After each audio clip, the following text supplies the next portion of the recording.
apologetics, theology, prophecy, creation and evolution, intelligent design, marriage, family, child-rearing, the millennial generation, trends in society, politics, economics, business, religious liberty, the Constitution, public policy, foreign policy, military policy, tensions in the Middle East, abortion, homosexuality, pornography, sexual ethics, media, technology, history, and America's godly heritage.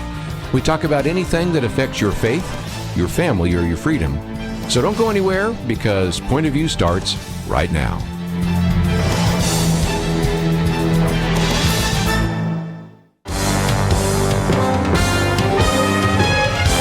Across America, live. This is Point of View.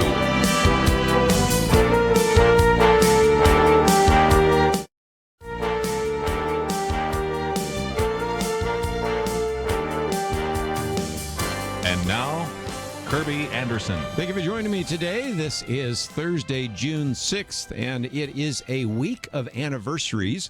Let's start out with the obvious one. 75 years ago today, June 6, 1944, D-Day. I'm going to spend some time in this first hour talking about that, and most importantly, really encourage your phone calls. Perhaps you have some observations about World War II, about D-Day, about the greatest generation, about the sacrifice.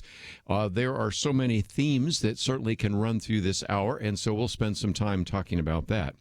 Then, in the next hour, because I have the former mayor in Israel, David Rubin, will also talk about the fact that this week is the anniversary, 52nd anniversary of Israel's Six-Day War, which took place between June 5th and the 10th, 1967.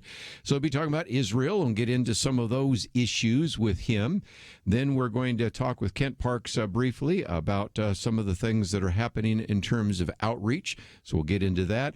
And then in the third hour, even though you may not be able to hear it on this radio program, you certainly can listen to it online or even in our Point of View app. We have in studio with us Gordon Chang. He is an expert on China. And once again, we have a very significant anniversary. 30 years ago, 2 days ago, that would be June 4th, 1989, you had the Tiananmen Square massacre. So we're going to focus a lot of time and attention on China in that third hour, that 2 to 3 o'clock hour. We, a couple of weeks ago, did an entire program on the issue of China and the economic impact. Gordon Chang is going to remind us of some other things, some of the military threats from China, the reason why we have the tariff war and the trade war going on, some of the military concerns, some of the concerns about what it is like for Christians to live in China as the regime has clamped down in ways almost unprecedented, at least in recent history, but very reminiscent of some of those things in the past. So if that gives you a little bit of an overview of the next 3 hours, I hope that it will do so. But let's, if we can, focus for a few minutes on D-Day.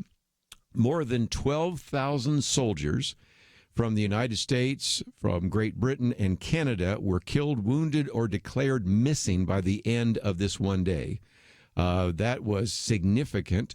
A significant number of those were killed or wounded in Omaha Beach. I'm going to come back to that in just a minute.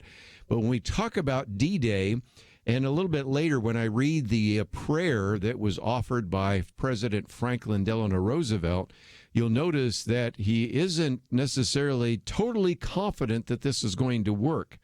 If they are repelled, he says, we will come back again. And that's because this invasion, which had the code name Operation Overlord, nearly turned out to be a disaster. We look back and say what a great success it was, what a horrific experience it was. And let me, as we go through this, say that if you have ever wanted to understand what the invasion force might have looked like, most people believe that probably the most accurate film ever done about the D-Day invasion is that first 15 minutes of Saving Private Ryan. And so while we may have some theological or political disagreements with Steven Spielberg or Tom Hanks, let's give them the credit that they deserve by really showing how horrific and how mangled bodies were and how fearful and how courageous those were. And, of course, also another way to remind you of that is to go back to perhaps one of the most famous speeches by President Ronald Reagan, which he talked about the Army Rangers climbing up the Omaha Beach cliffs. And we'll get to that in just a minute. But let me come back to my theme here before we take a break. And this comes from USA Today, which, by the way, if I can just complain for just a minute, USA Today has gone out of its way lately to criticize Donald Trump every single day. And on a day when you talk about D-Day, don't you think we just talk about D-Day? Can we just maybe set aside? Nope, you can't find an article here where they don't use it to criticize the president and even run an editorial in the back here making the case that the lesson we can learn from D-Day is we need our allies. I mean, every single article here in one way or another takes a shot at the president on a day when maybe it'd be good just maybe leave that aside. But anyway, USA Today does get credit for reminding us of what almost was a disaster. For example, the first wave of D-Day, most people forget this, actually landed in the wrong place. Some of the units were unable to communicate with other units for hours because of all sorts of difficulties. You had thousands of soldiers that parachuted into the darkness of Normandy, and there have been some great movies that have shown how some of them got caught in steeples, some got shot out of the sky before they even landed. Some of them actually drowned in some of these low-lying fields that had been flooded by the Germans. So there was a great deal of possibility that this could have ended in an incredible disaster, and that most of those who survived would have been taken prisoner, and that could have changed the course of the war for some time. Some people believe that if the invasion had not been successful, it might have postponed the end of the war by another 2 years. Having just recently been in Hungary and seen the largest synagogue in Europe, and also reading the plaques of those Hungarian Jews that were killed, there were probably many more Jewish people that were killed in Poland and Germany and places like that first. They were only sort of getting to Hungary, although they killed a lot of people there. But imagine adding 2 more years to the Nazi concentration camps. Just think about how this might have affected the Eastern Front, the Western Front, whether Russia would have got to Berlin first. I mean, just all sorts of what ifs come from if this invasion had actually failed. And even so, let me, before we take a break, talk about probably the most deadliest spot in D-Day was this 5-mile stretch of land near some of these farming villages, which had the code name Omaha Beach. And that's where you have nearly 1,500 American soldiers who were killed during just the first few hours at Omaha. 3,000 others were wounded or missing, so much so that the surf turned red from the soldiers' blood. And again, if you want to get an image of what that might have looked like, again, let's give credit to Saving Private Ryan for showing us how horrific it was. When we come back, we'll mention also, of course, the famous speech by Ronald Reagan, as well as speeches by a number of other presidents over time, including President Donald Trump, who was, in a sense, building his speech upon some of those others. And during his speech, actually read the prayer by Franklin Delano Roosevelt, which I guarantee you, if any president were to say that today on television like he did on radio, the hue and cry that you hear would be immense. So we're going to read that prayer and also talk about some of the other aspects of D-Day. And most importantly, I'd love to hear from some of you. 75th anniversary of D-Day, as well as the 30th anniversary of Tiananmen Square and a variety of others.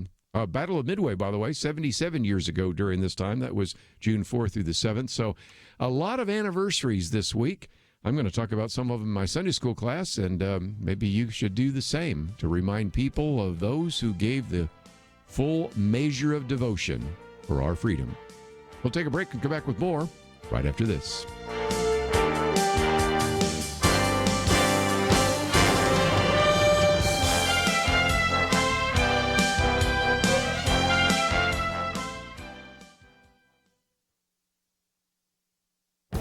This is Viewpoints with Kerby Anderson. You know, sadly, it has become trendy in some circles to say that the world would be a better place without religion in general and Christianity in particular. I really do wonder if professors, commentators, and people on social media really believe this or just saying it without any serious reflection. As I like to sometimes say to my atheist acquaintances, I see lots of Catholic hospitals, Presbyterian hospitals, and Baptist hospitals. I've never seen a humanist hospital. In his book, Unimaginable, What Our World Would Be Like Without Christianity, Jeremiah Johnson explains what the world was like before Christianity and what the world would be like without Christianity. He then concludes by talking about the benefits in a world with Christianity. He was in my radio studio talking about the influence of atheism on our world and then concluded by talking about the positive influence from Christianity in our world today.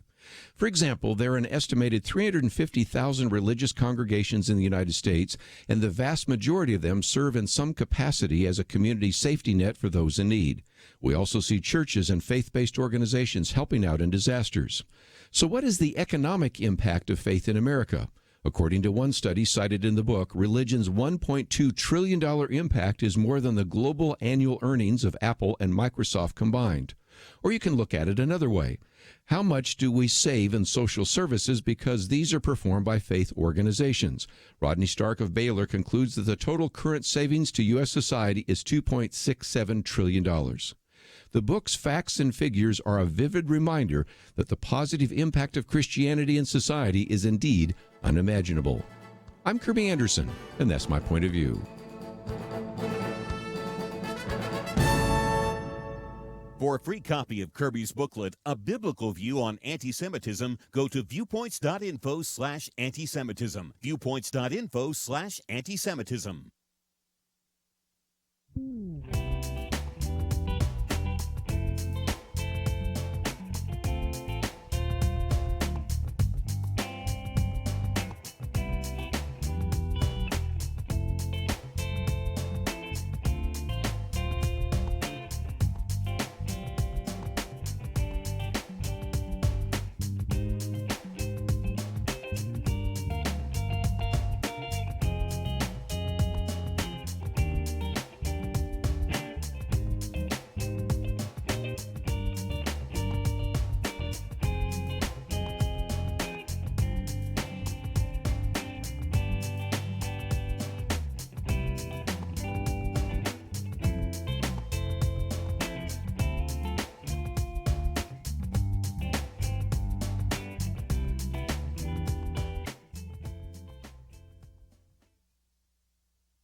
You're listening to Point of View, your listener-supported source for truth. Back once again, if you'd like to join our conversation, that number is 1-800-351-1212. What does D-Day mean to you? And if nothing else, I want to talk about how this has been commemorated in the past. Of course, we've always had presidents actually stand before this particular location and address those who served. And I do believe that we can probably say with virtual certainty that this will be the last time this kind of event takes place. And what I mean by that is, in all the past opportunities, you've had a president actually give the address for those who actually participated in D-Day. If you run the numbers, it's easy to figure out. An 18-year-old serving in D-Day in 1944 would now be the age of 93. So we can see that that's probably going to be the last opportunity. But perhaps one of the most famous speeches given by Ronald Reagan was in 1984 as he retold the story of the Army Ranger efforts to scale the Omaha Beach cliffs. I mean, you've got to recognize that here they're being shot down by both, as he said, rifle and cannon. Then they're throwing these grappling hooks up there and now starting to climb up while Germans are shooting down at them, dropping grenades and others.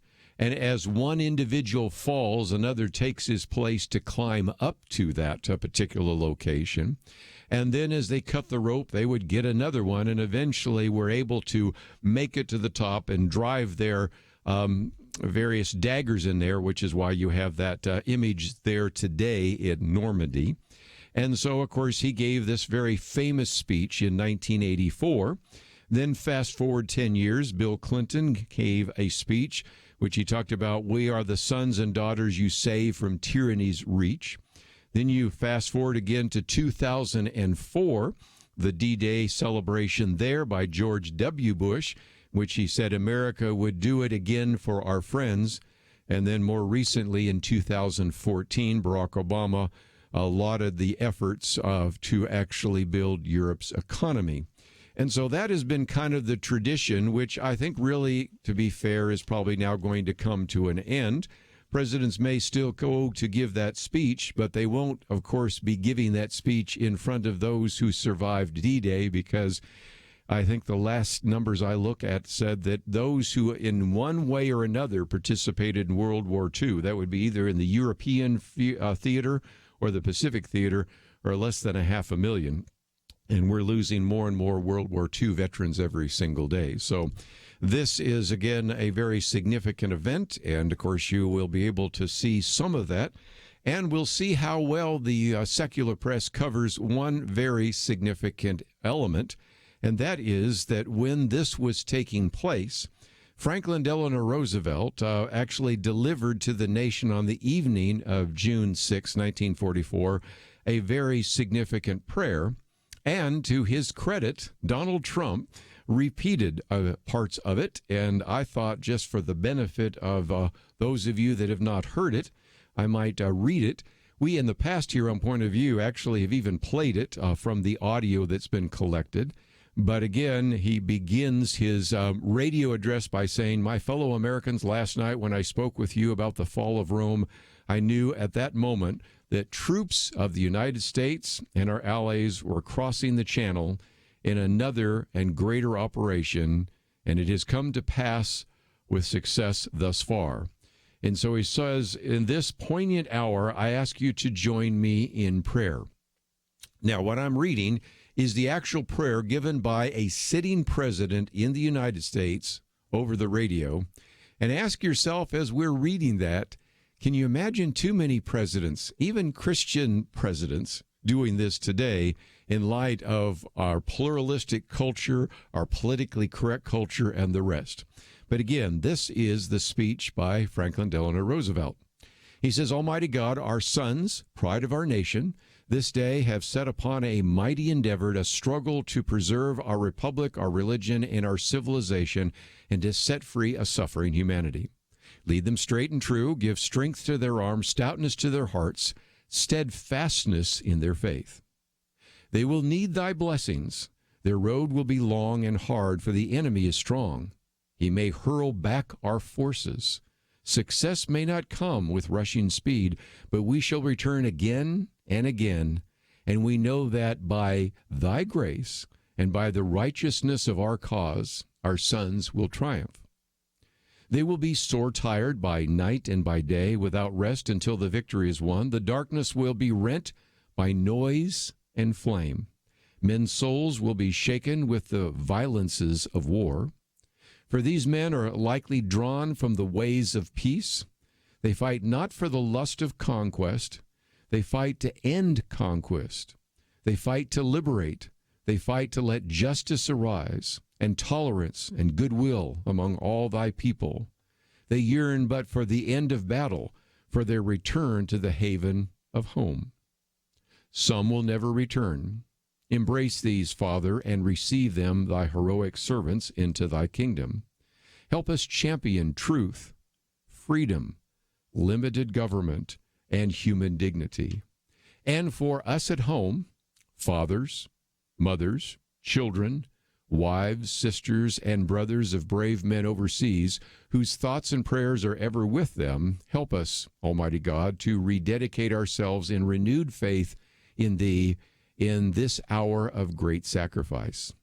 Many have urged that I call the nation into a special day of special prayer, but because the road is long and the desire is great, I ask that our people devote themselves in a continuance of prayer.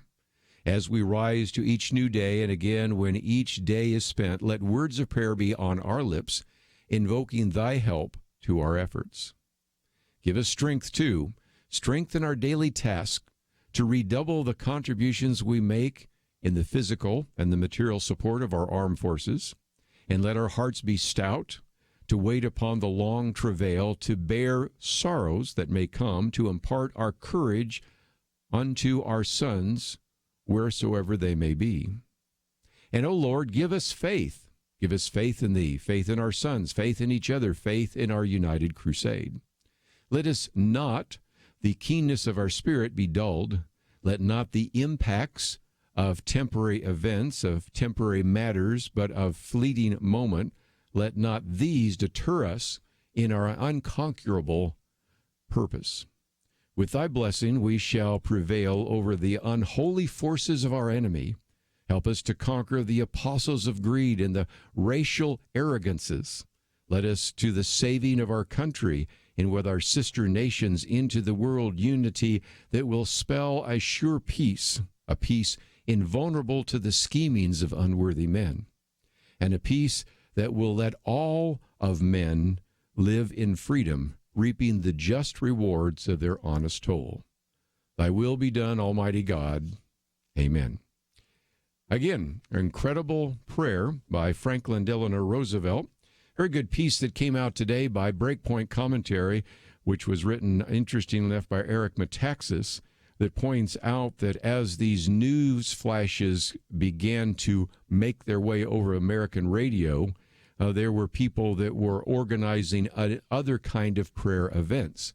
One example, he says, is that the New York City mayor, Florio LaGuardia, took to the airwaves urging citizens to send forth their prayers to Almighty God to bring total victory in this great and valiant struggle. And, of course, we talk about already the prayer by President Franklin Delano Roosevelt, who actually called for prayer for all the nation's sons. With Thy blessing, we shall prevail over the unholy forces of our enemy. And then, of course, as Ronald Reagan put it 40 years later, these men who took the cliffs, these are the heroes who helped end a war.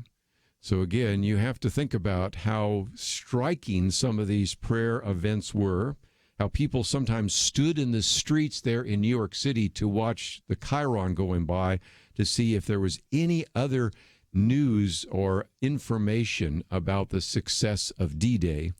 And so this was a nation that was rallying to fight the evils of Nazi Germany and the desire to liberate a continent, which they were able to do.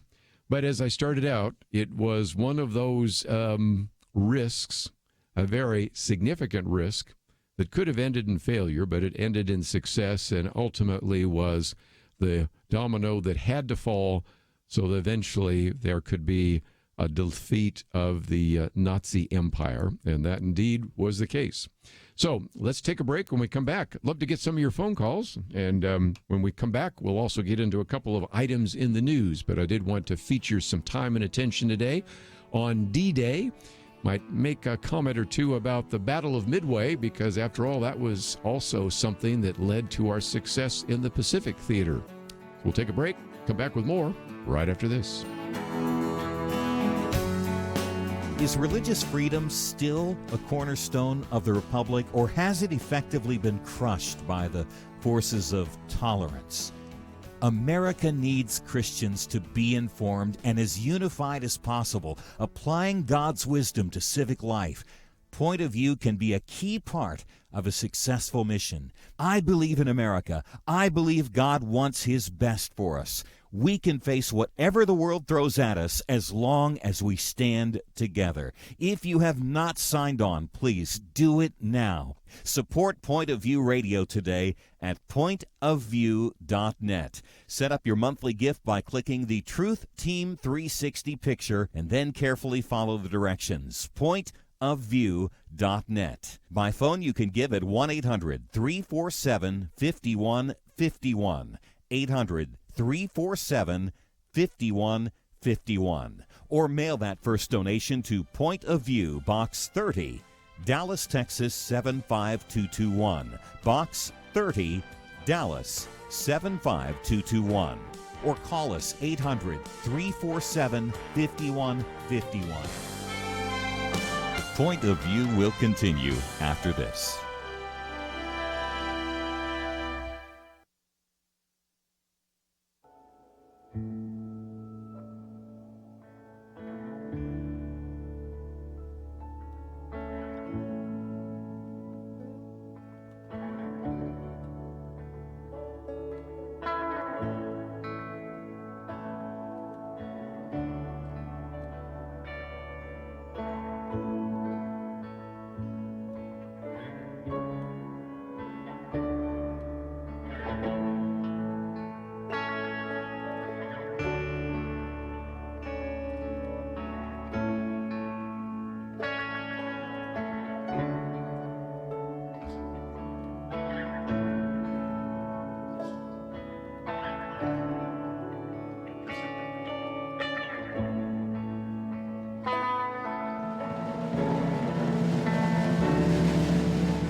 You are listening to Point of View. The opinions expressed on Point of View do not necessarily reflect the views of the management or staff of this station. And now, here again is Kerby Anderson. On the program today, we're talking about some of these anniversaries. And of course, we've been talking about D-Day, which, of course, was June 6, 1944.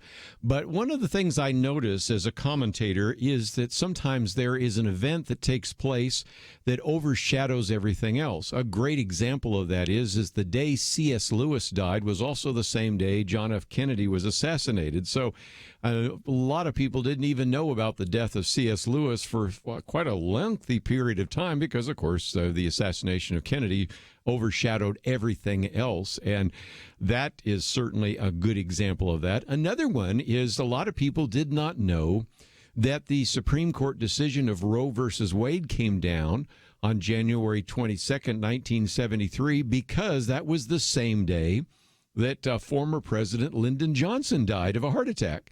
And I think there was also, if I remember right, a treaty negotiated with Vietnam. So sometimes a very significant event is overshadowed by another event.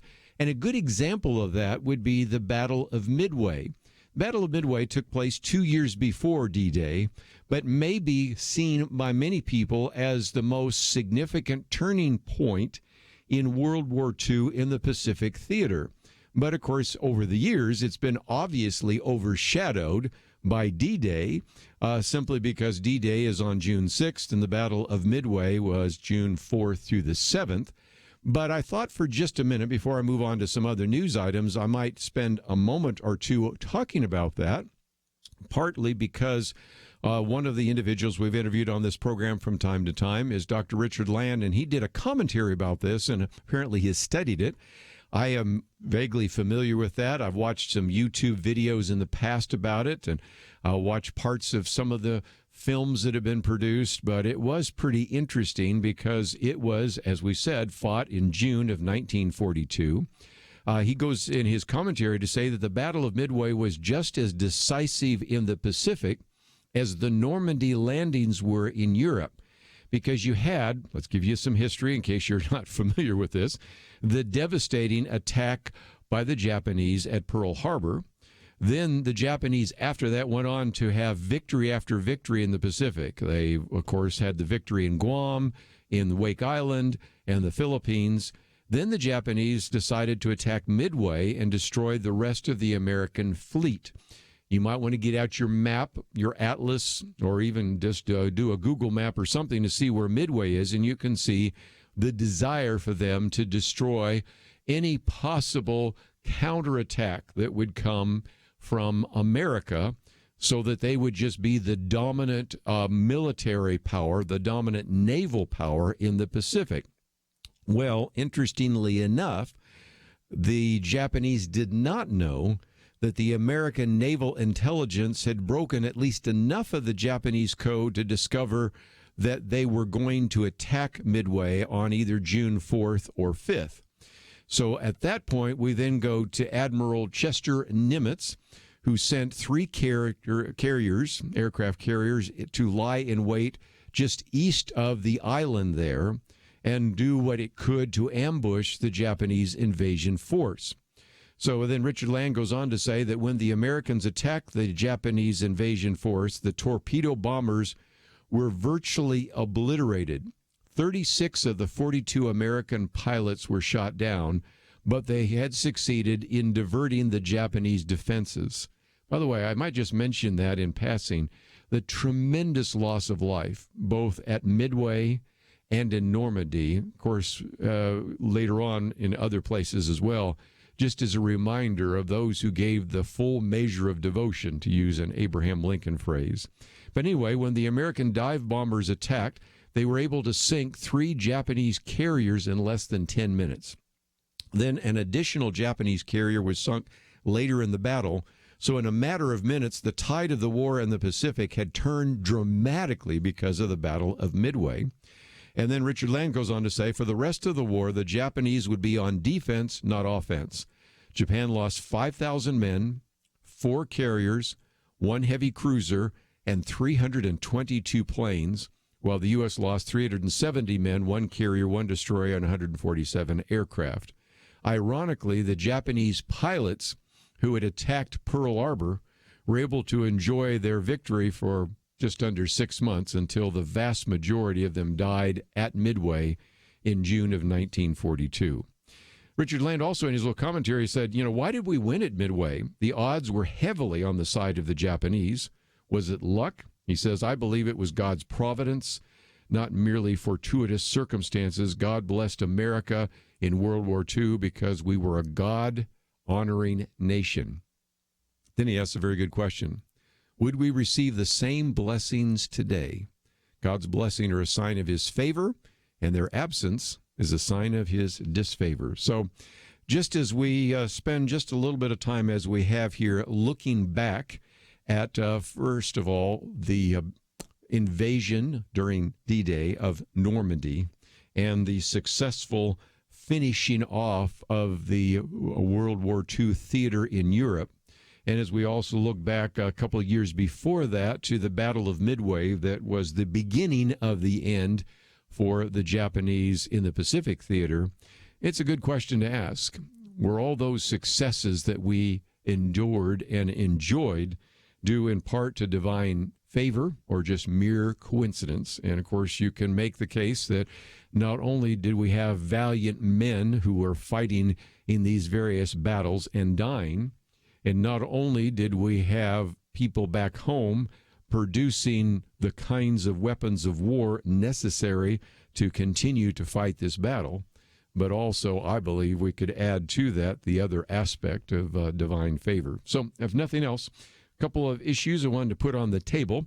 And again, as a program now, don't forget that at the top of the hour, we're going to be spending some time then talking about Israel, and I think it'd be worth mentioning the 6-day war of Israel. David Rubin will be with us. We'll also talk about some of his observations as a mayor, former mayor, and also his observations about how valuable a wall was. You run into people every once in a while that say, well, what good is a wall? People just walk around it. People climb over it. He'll say, no, when we built a wall there in Israel to protect us from the terrorist activities dropped almost to zero. So we'll talk with him about some of those issues. Then a little bit later, Ken Parks will be with us.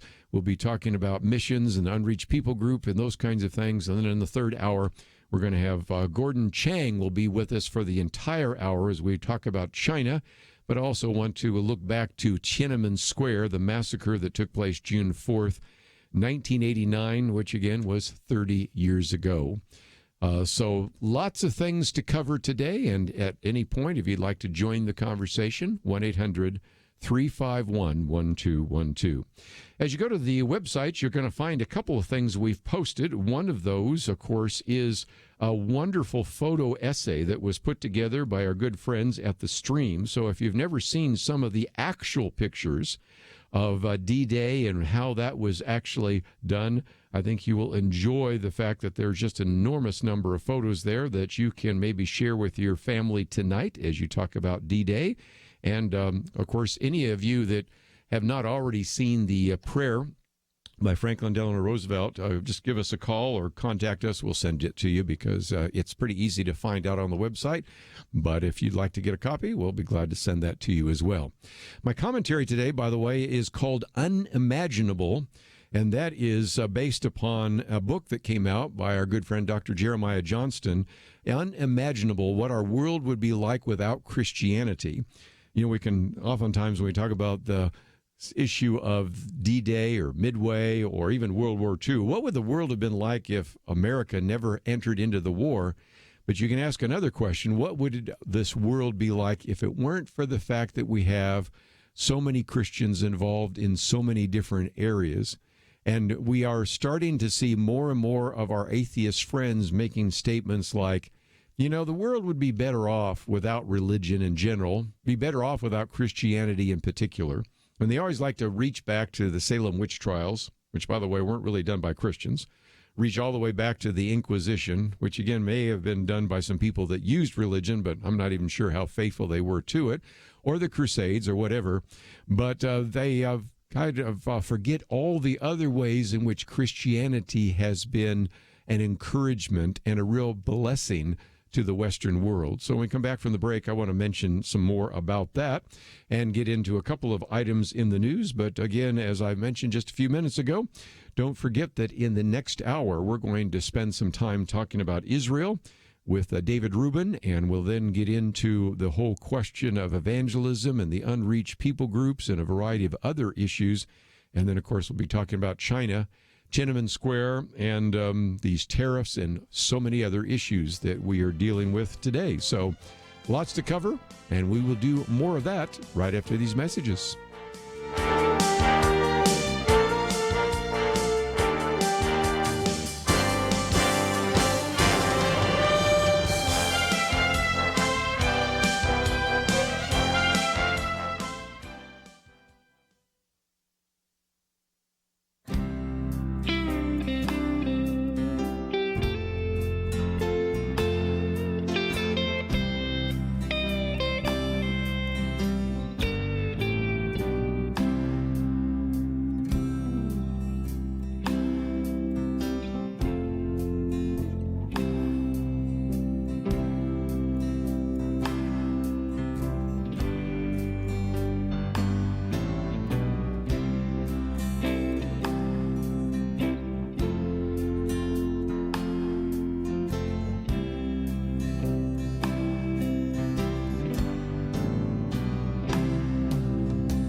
Now, back to Point of View, your listener-supported source for truth. After a few more minutes, let me just mention again, in the top of the hour, we're going to have the former mayor of Shiloh, David Rubin, and that is in the region known as Samaria from a biblical point of view, what in our modern world is called the West Bank.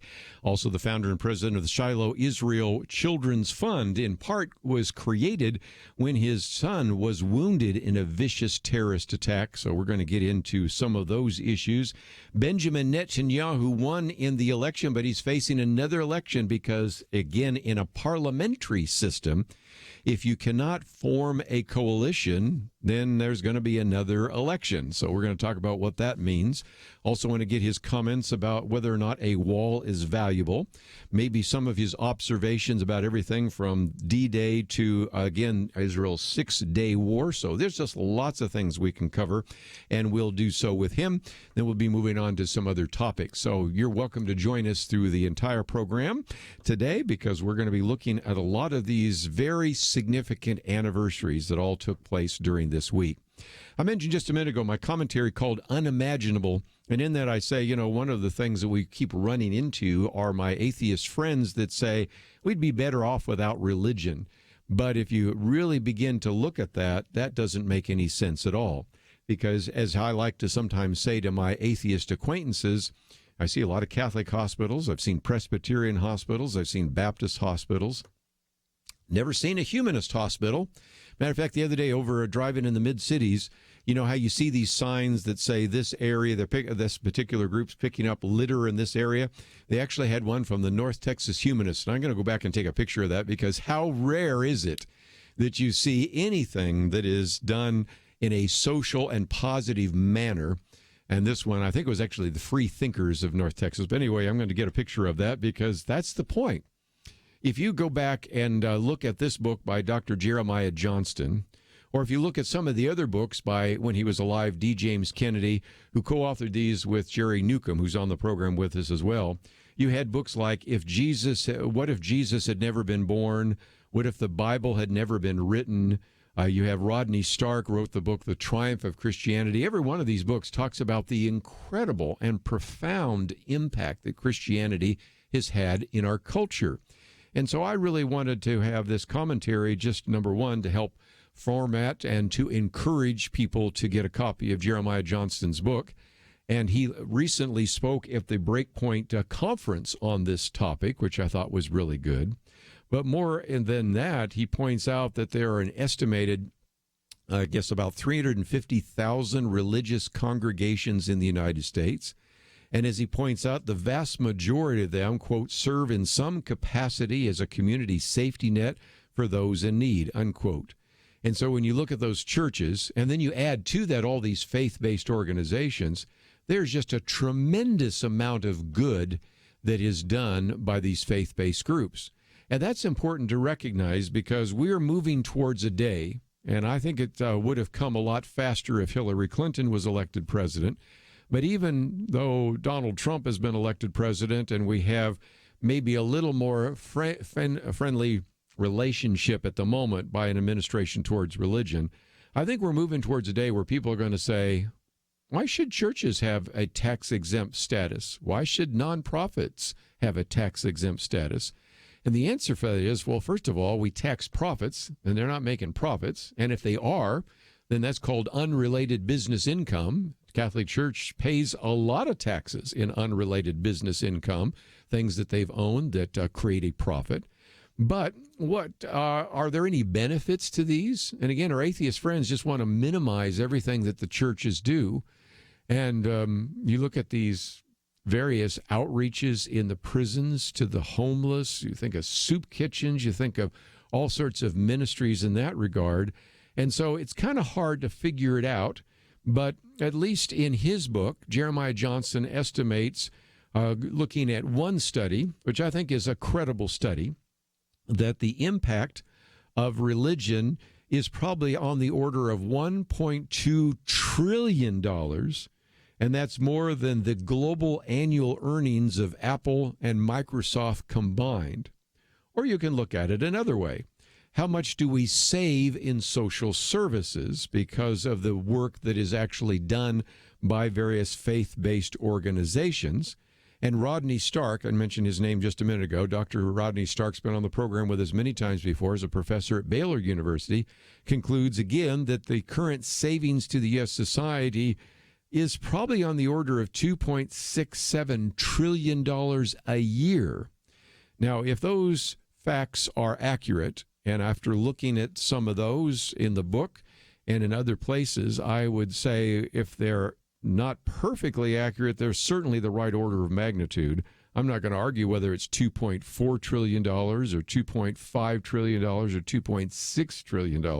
The point is it's in that order of magnitude, and it illustrates, again, the tremendous benefit that we as a society and the federal government and state governments and local governments benefit by various church-related organizations, either churches themselves or faith-based organizations. So that's why the commentary is posted, if for no other reason than to give you some talking points the next time somebody says, why in the world should a church have a tax-exempt status? What good do these Christian organizations do? I know we hear people complaining about televangelists with 3 jets, and we have people talking about the affluence of some of these religious organizations, and so I recognize that they sometimes make themselves an easy target. But if you want to talk about the tremendous benefit that we get from religion, that's why I wrote that piece. Let me also mention that a couple of other commentaries coming up are ones that I think you're going to find very helpful. Next week, for example, I have one that talks about the deregulation that is taking place at the FDA, and I call it cherry pie regulations. I did not know this until recently, that the FDA has all sorts of regulations dealing with frozen cherry pies, of all things. If that's a good argument for why we should just deregulate that, let's have the FDA focus on maybe medical drugs, products that are hard to evaluate. You and I can look at a cherry pie and say whether we want to buy it or not. And yet, nevertheless, that was one that's coming out next week. And then, of course, we talked quite a bit with Gary Bauer yesterday, but again, that was in the third hour, so you may not have heard that, about the connection between abortion and eugenics, something that the Supreme Court Justice Clarence Thomas wrote about in a 20-page concurring opinion. And even the day before that, I have one on the Style Guide, which I've talked about, in which you have more and more of those individuals in the media actually saying, you just can't use words like pro-life. You can't use words like partial birth abortion, fetal heartbeat, late-term abortion. And so as a result, it's going to be even more important for you to exercise discernment. And one of the reasons I ask you to consider what you might do to support this ministry is because we try to tell you some of the stories that you won't hear elsewhere and alert you to the way in which words have been manipulated, words have been misused, definitions have been changed in order to seduce you into the ways of the world. And so if you value some of the things that we have certainly been trying to provide to you on Point of View, hope you'll visit the website, pointofview.net, and find not only some of the articles we post on a regular basis, my commentary as well, but there's a banner that says, Help Restore the Culture. And if you can help us out with a gift, even a one-time gift would be greatly appreciated, but there is also an opportunity for you to join the Truth Team. And as we're coming into the summer months, maybe it'd be good for you to say, it would be good to maybe take some of the resources that I have and just give to you on a regular basis. For as little as $1 a day, $30 a month, you can be part of the Truth Team, and that would be helpful to us and a great encouragement, because as we go through the summer months, it is pretty lean. So anything you can do to help us out financially would be greatly appreciated. We'll come back and talk with the former mayor of Shiloh, David Rubin, right after this. There is no more dangerous time than when things are going well. Remember Elijah on Mount Carmel? Fire came down. There was no doubt who was God, but what happened next? He went from amazing faith to a time of great fear and depression. Many Christians have been very thankful a certain Democratic candidate for president was not the one to nominate 2 replacements for the Supreme Court. But as with Elijah, times of great victory are also times of great danger. Moments like this are not the time to take it easy. This is not the time to let our guard down. This is a time to double down on our work in the community, to serve and pray and plan and invest in a better future. This is the time to join Point of View's Truth Team 360 to make sure today's promising gains are not lost tomorrow. Show your commitment to our future by visiting pointofview.net/team or call 800-347-5151. Ask to join the Truth Team. Pointofview.net/team and 800-347-5151. Point of View will continue after this.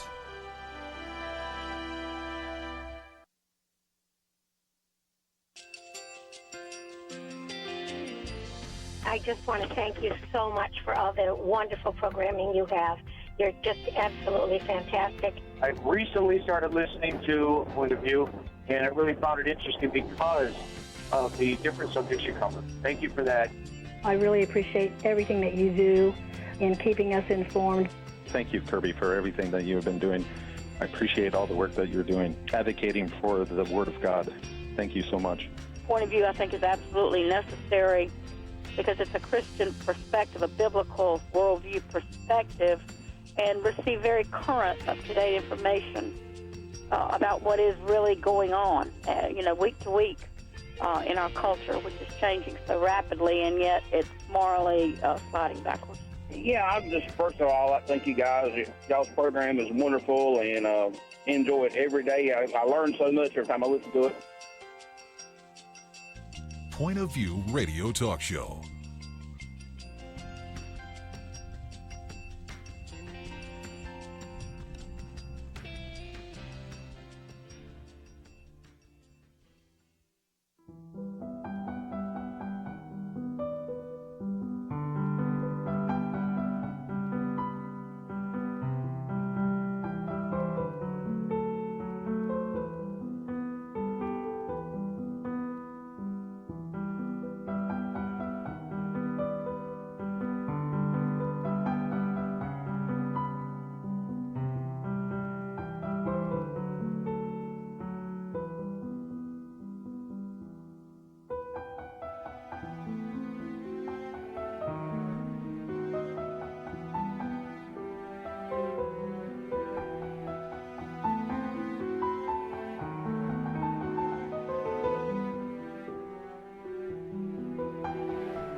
Hi, this is Kerby Anderson. You know, each day we take on the tough issues and provide a biblical perspective to them. The topics we cover are wide-ranging: apologetics, theology, prophecy, creation and evolution, intelligent design, marriage, family, child-rearing, the millennial generation, friends and society, politics, economics, business, religious liberty, the Constitution, public policy, foreign policy, military policy, tensions in the Middle East, abortion, homosexuality, pornography, sexual ethics, media, technology, history, and America's godly heritage.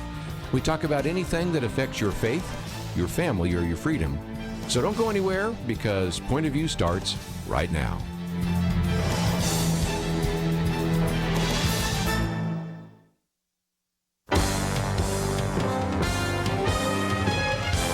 Across America, live. This is Point of View.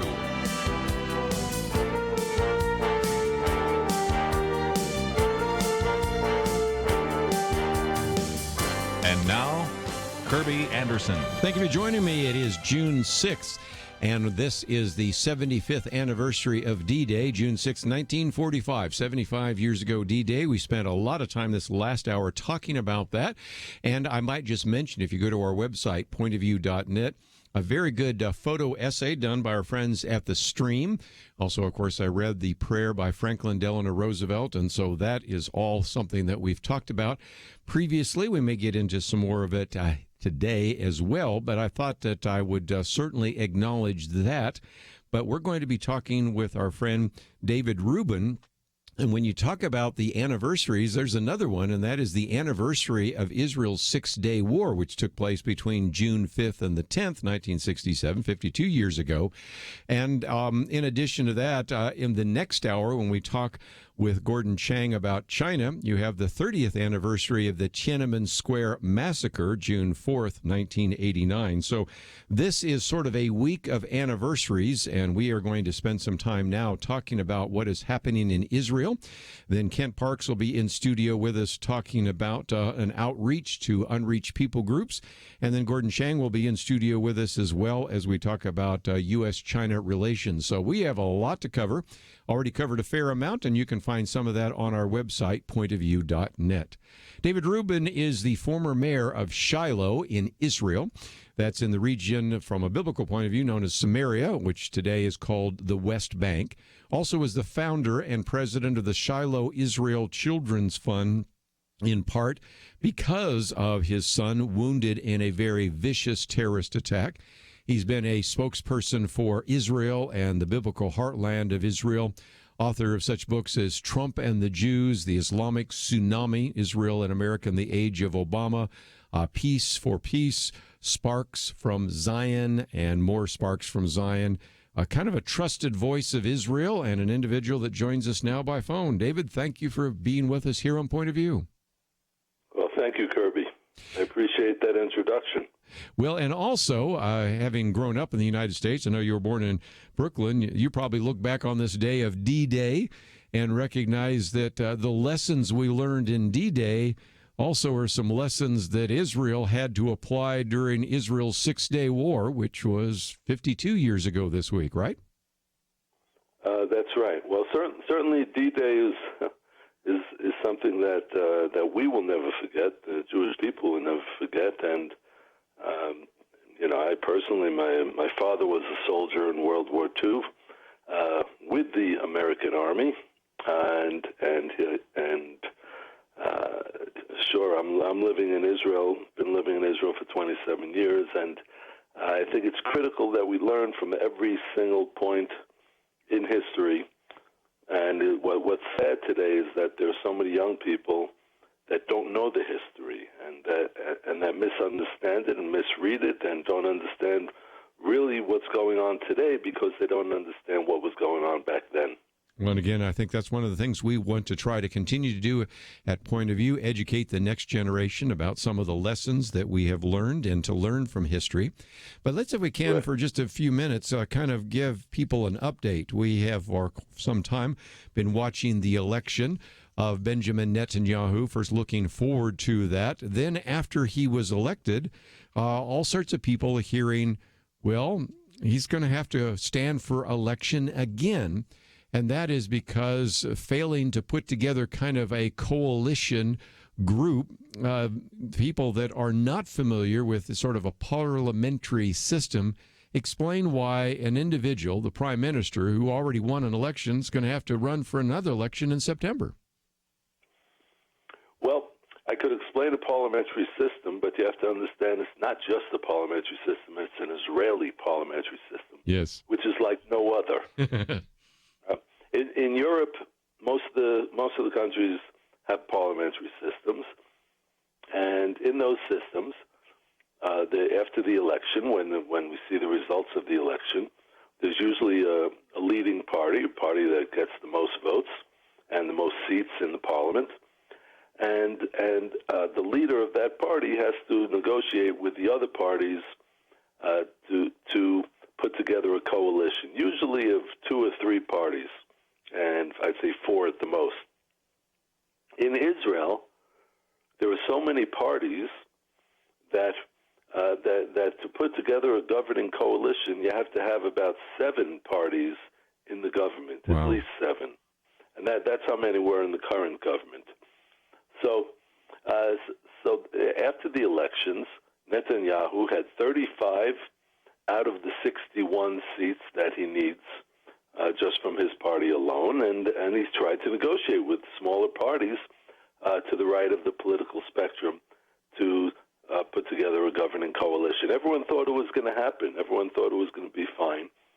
What happened in the end, though, is that there was one party that was holding out, that refused to compromise, and because of it, that particular party was able to force the whole country to go to new elections.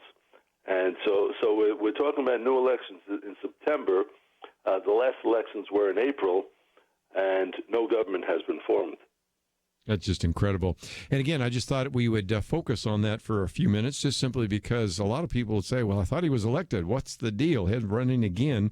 Is there any reason to believe that he would win or lose next time? What are the prospects of Benjamin Netanyahu come September? The prospects of him winning in September are very strong, just as strong as they were in the last election. He's going to be the winner. It's virtually certain that he will be the winner of the election. He will be the next potential prime minister who is going to form the governing coalition. He's going to be tasked with that challenge of forming the governing coalition, and hopefully he'll succeed this time. Well, again, I just wanted people to know a little bit about that. Let me take a break. When we come back, though, I wanted to do a couple of things. First of all, talk about your book, Trump and the Jews. But also, one of the reasons I wanted to get you on the while back when you were traveling around was you have experience with this issue of a wall. And I've had so many times, David, people saying, well, a wall doesn't work. I mean, people just go around the wall, or people will just climb over the wall. Well, you've had some experience in Israel with building a wall and recognize that, a wall can do a great deal of good, especially preventing terrorist incursions in Israel.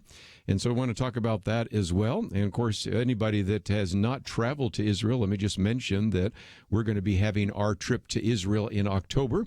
We pretty much filled up one bus, but there's still room for you if you would like to join with us. And we're this time going to Israel and Rome. And if you have never been to Israel, I would encourage you to find out more. In the past, we've gone to Israel and Greece. This time we're doing Israel and Rome. You can go just to Israel or Israel and Rome, and you'll find that information on the website. If you want to know more about David Rubin, we have a link to his website as well on that website, our website.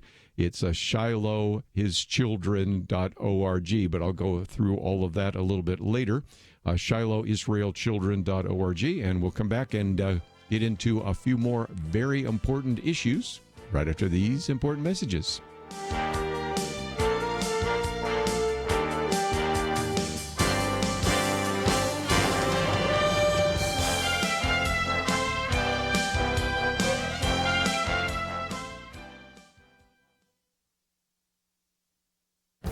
This is Viewpoints with Kerby Anderson. You know, sadly, it has become trendy in some circles to say that the world would be a better place without religion in general and Christianity in particular. I really do wonder if professors, commentators, and people on social media really believe this or just saying it without any serious reflection. As I like to sometimes say to my atheist acquaintances, I see lots of Catholic hospitals, Presbyterian hospitals, and Baptist hospitals. I've never seen a humanist hospital. In his book, Unimaginable, What Our World Would Be Like Without Christianity, Jeremiah Johnson explains what the world was like before Christianity and what the world would be like without Christianity. He then concludes by talking about the benefits in a world with Christianity. He was in my radio studio talking about the influence of atheism on our world and then concluded by talking about the positive influence from Christianity in our world today.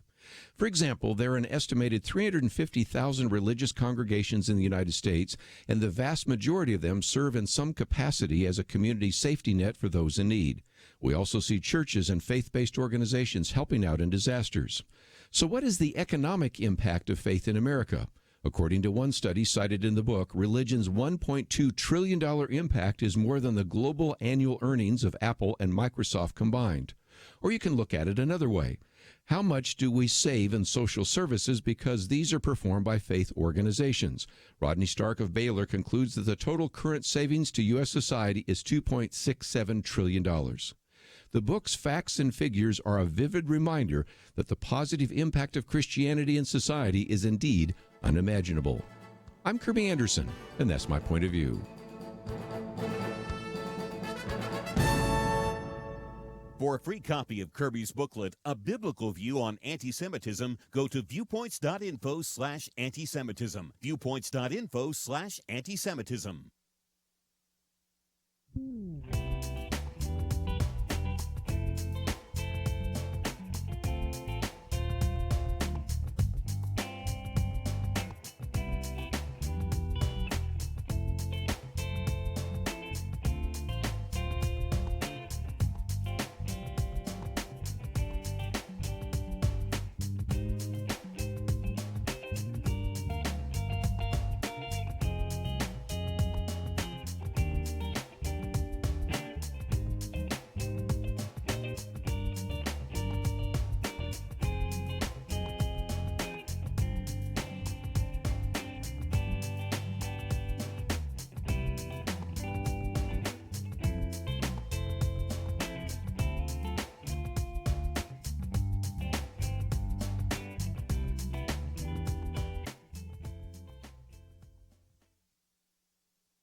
You're listening to Point of View, your listener-supported source for truth. Pleased to have with us for a few more minutes the former mayor of Shiloh in Israel, David Rubin. And if you would like to join our conversation, 1-800-351-1212.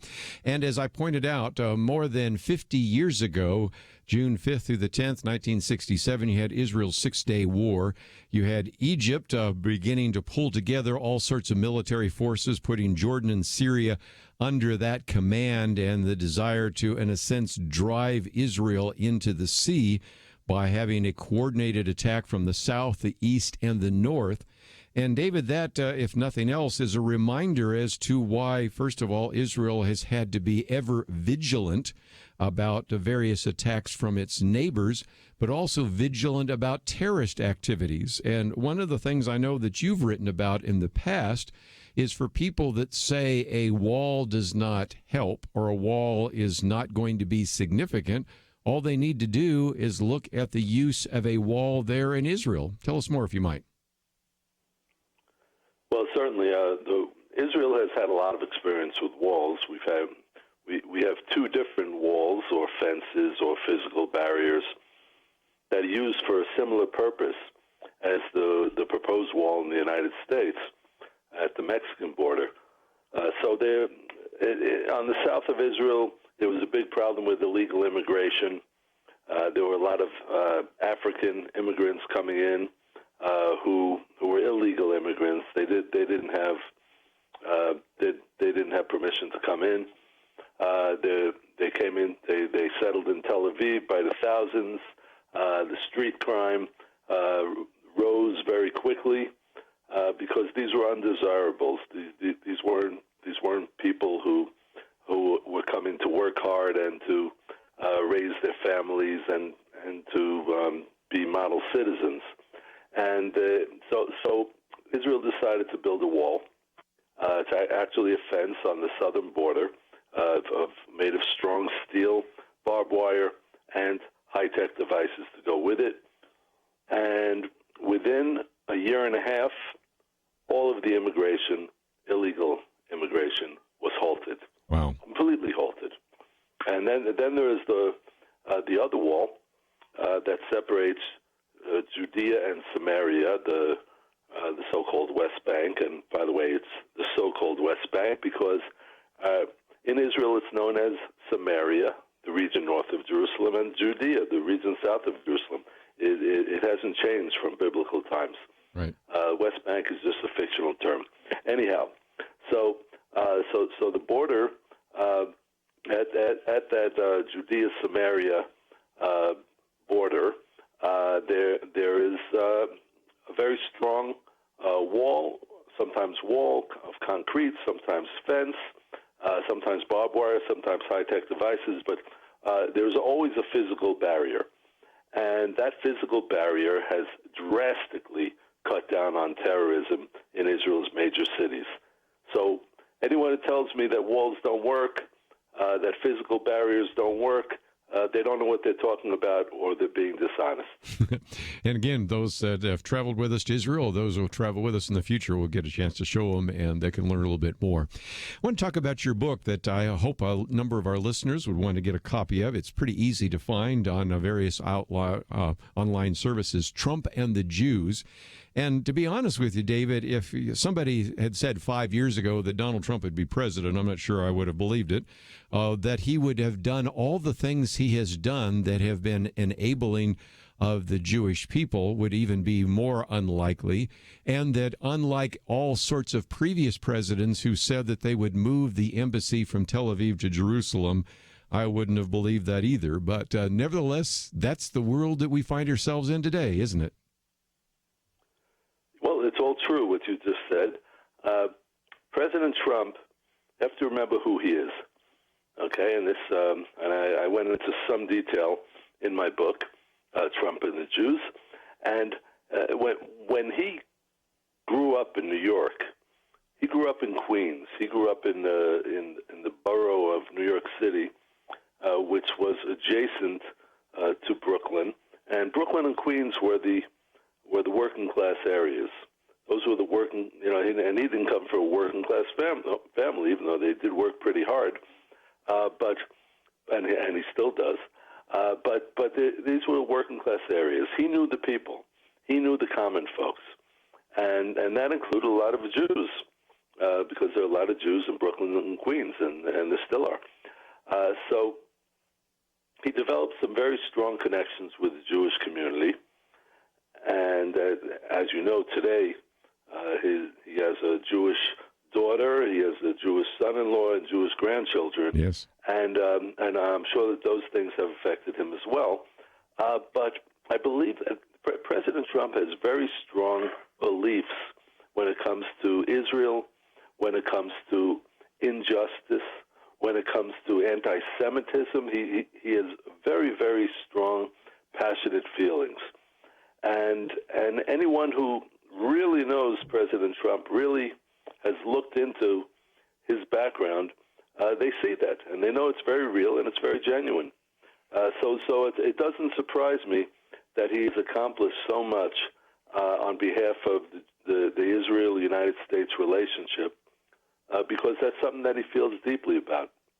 Let me just mention, too, that we have a link to the Shiloh Israel Children's Fund. It's shilohisraelchildren.org, but you don't have to remember all that because we have a link under your bio. And there's a place where, first of all, people can get a copy of the book. There are all sorts of books that you have written that are there, from the Islamic tsunami as well as Trump and the Jews and some of those others which are available. So that's the first thing at the website in case somebody would like to read that. But then you have all the various projects as well as an opportunity for people to visit with you and even schedule you for a speaking engagement. So talk about, for just a few minutes, if we might, what people can find on your website, because that will then give them a connection to you and to benefit from some of the writing that you've done and all the speaking that you've done as well. Yes. Well, okay. First of all, my 3-year-old son and I were wounded in a very vicious terrorist attack many years ago, and yes. Actually, I think you mentioned that earlier. And as a result of that horrific experience, but miraculous survival for both of us, I started the Shiloh Israel Children's Fund for the purpose of healing the trauma of the terror victim children. And we have a magnificent campus in the heart of Shiloh. Mm-hmm. Okay, actually, in Hebrew we call it Shiloh, but that's okay. We'll call it Shiloh for now. Okay, Shiloh. All right. So we have a magnificent campus with over 2,000 terror victim children. It's a therapeutic, integrative campus, therapeutic, educational, integrative campus. And we have magnificent projects for children. We have petting zoo, we have a horse farm, and we, of course, educational programs in art and music. And all of this is a place that people come visit. We have people from all over Israel coming to visit, and people from all around the world coming to visit. Actually, when you come to Israel with your group, you're certainly welcome to get in touch with me in advance. We could schedule a morning, and it's just amazing to come and meet with the children and to see what's happening, to see the miracles working in their lives. Now, and of course, I go out speaking. I speak in a lot of churches around the United States, trying to spread a little bit of a message of truth about Israel and the relationship with the United States and Judeo-Christian civilization, and also about what we're doing in Israel on the front lines.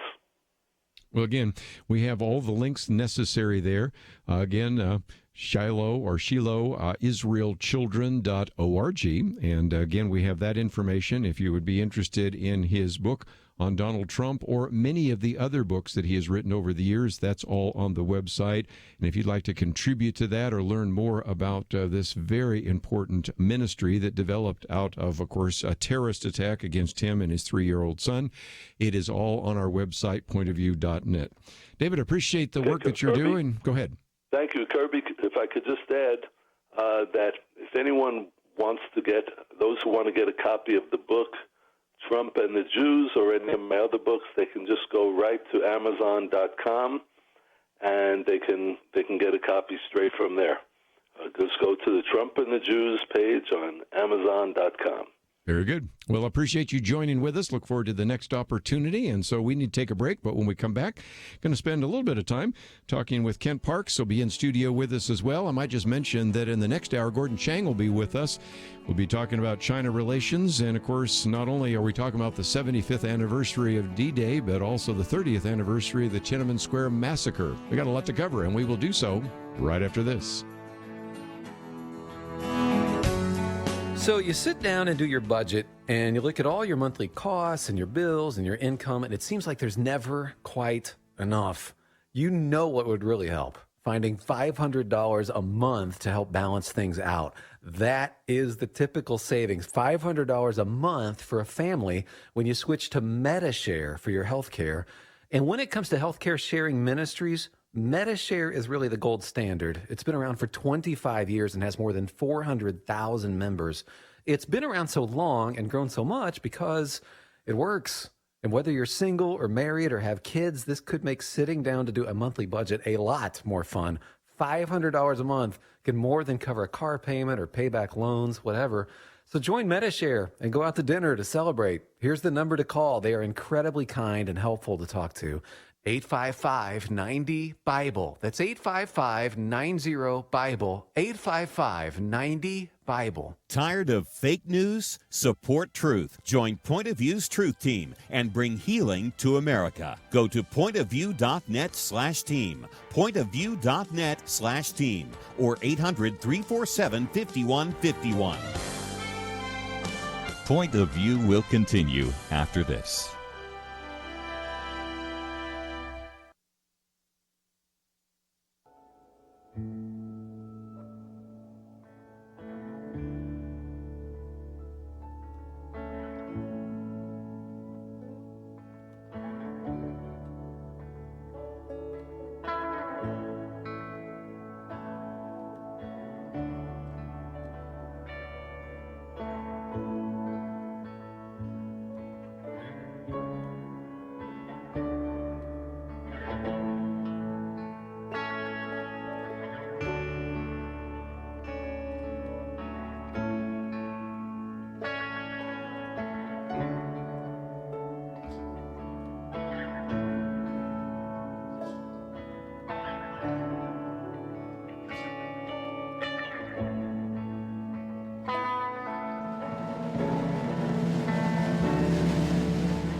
You are listening to Point of View. The opinions expressed on Point of View do not necessarily reflect the views of the management or staff of this station. And now, here again is Kerby Anderson. As I've already said, this has been kind of an anniversary week because today, of course, is 75 years since D-Day, which took place in June 6, 1944. While we're talking about World War II, it's also 77 years since the Battle of Midway, so that's just in terms of war. Next hour, we're going to be talking about the fact that June 4th, 1989, or 30 years ago, with Gordon Chang, was, of course, the Tiananmen Square massacre. And we just spent a few minutes talking with David Rubin about the fact that 52 years ago during this week was Israel's Six-Day War. But there's one more, and that is coming up this weekend is the International Day for Prayer for the Unreached. And I thought this would be a great opportunity to bring back an individual that's been on the program with us, Ken Parks, an individual that, of course, works with Beyond, previously named the Mission to Unreached People, an individual that has his Ph.D. in mission strategy, was serving as a pastor for a number of years. And Ken, it's always good to have you in studio. It's great to be back. Thank you. Well, talk about this. I would imagine what we are talking about right now might have caught maybe some of our pastors off guard, that this is just a real opportunity to sensitize and educate some of the people in our churches, in our small groups, our Sunday school classes about the unreached people. So talk about that.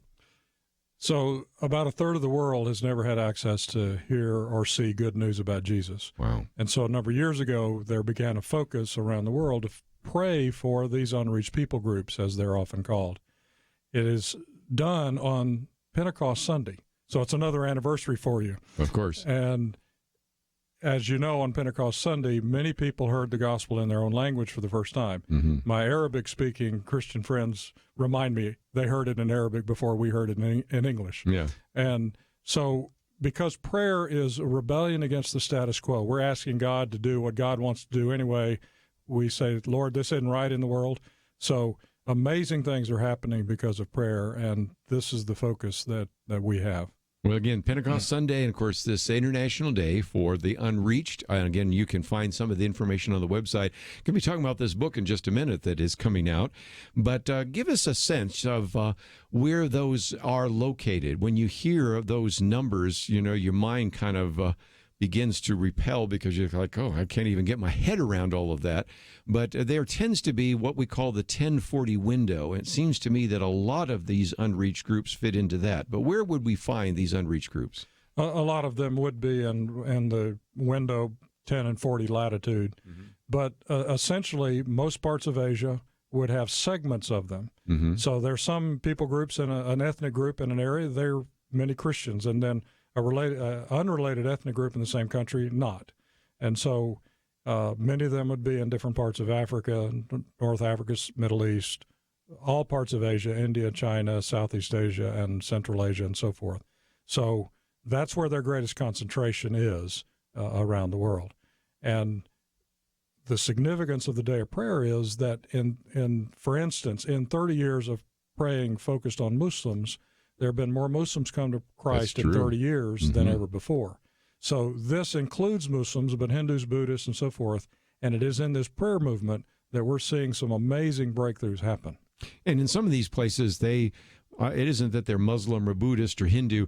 They're just animist or they're just nothing. I mean, you can go to places in Nepal and places like that where they just never heard about anything. Sure. You know, they may believe that there's a God in the next village, but they don't really even believe in a supernatural God. So Sure. You're really talking about somebody that's so disconnected from what we take for granted as to actually be almost like what you had in the first century. Well, that's true. But again, the majority of unreached peoples are Hindu, Muslim, and Buddhist. Yeah. And they have not had the witness in front of them from someone that they can connect to that is understandable.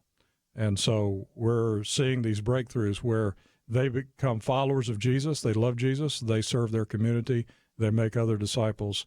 And we're seeing some amazing breakthroughs in these areas. You've talked about how some of these have just exploded. The Muslim world is certainly something we've talked about on this program.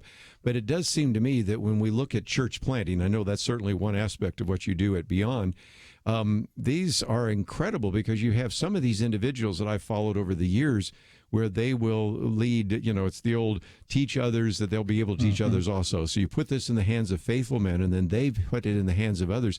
Pretty soon you have these charts that just go in a diagonal way to so many different individuals, and that's really kind of the excitement of praying for these unreached people groups, right?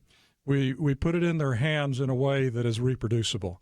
We've often made church and following Jesus too complex. You got to study for years, but this is learn one thing, do one thing, share one thing with someone else. And so when we take people to Scripture, we give them the passage and tell the story and then ask simply, what does this tell us about God? What does this tell us about us? What does it tell us we ought to do?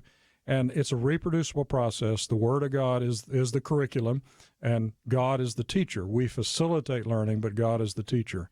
And so they can immediately do it with others. And so we're winning. We're seeing whole families come to faith together, whole communities come to faith together, because it's about Jesus, it's about relationship, it's not about institution, it's not about a religious club. And then they turn around and serve their community. And this is a little different than kind of the traditional model where I get a person that decides they're going to be a missionary, and then they go to church, they go to seminary, they go through a Bible college, whatever it is, then they go and then they try for years to learn a language, maybe try to translate that particular, the Bible into that language, and then maybe have a few followers. You're talking about something that's almost supercharged instantaneously, right? It is. We still need the outside catalyst. We need this from the outside culture. Some of the people and beyond who have been used by God to start the most movement are engineers. Yes. Because it's a reproducible process. Beyond itself, we've seen in 6 years of focusing this way, over 57,000 churches started and 500,000 baptized believers. In India, one movement that we've all learned from, the Bhojpuri movement, is now 10 million baptized believers and over 100,000 churches. And they continue to reproduce churches, they reproduce churches, they reproduce churches, and they have grandchildren, great-grandchildren churches to the 10th and 20th generation in 20 years. The Bhojpuri movement's been going for a while.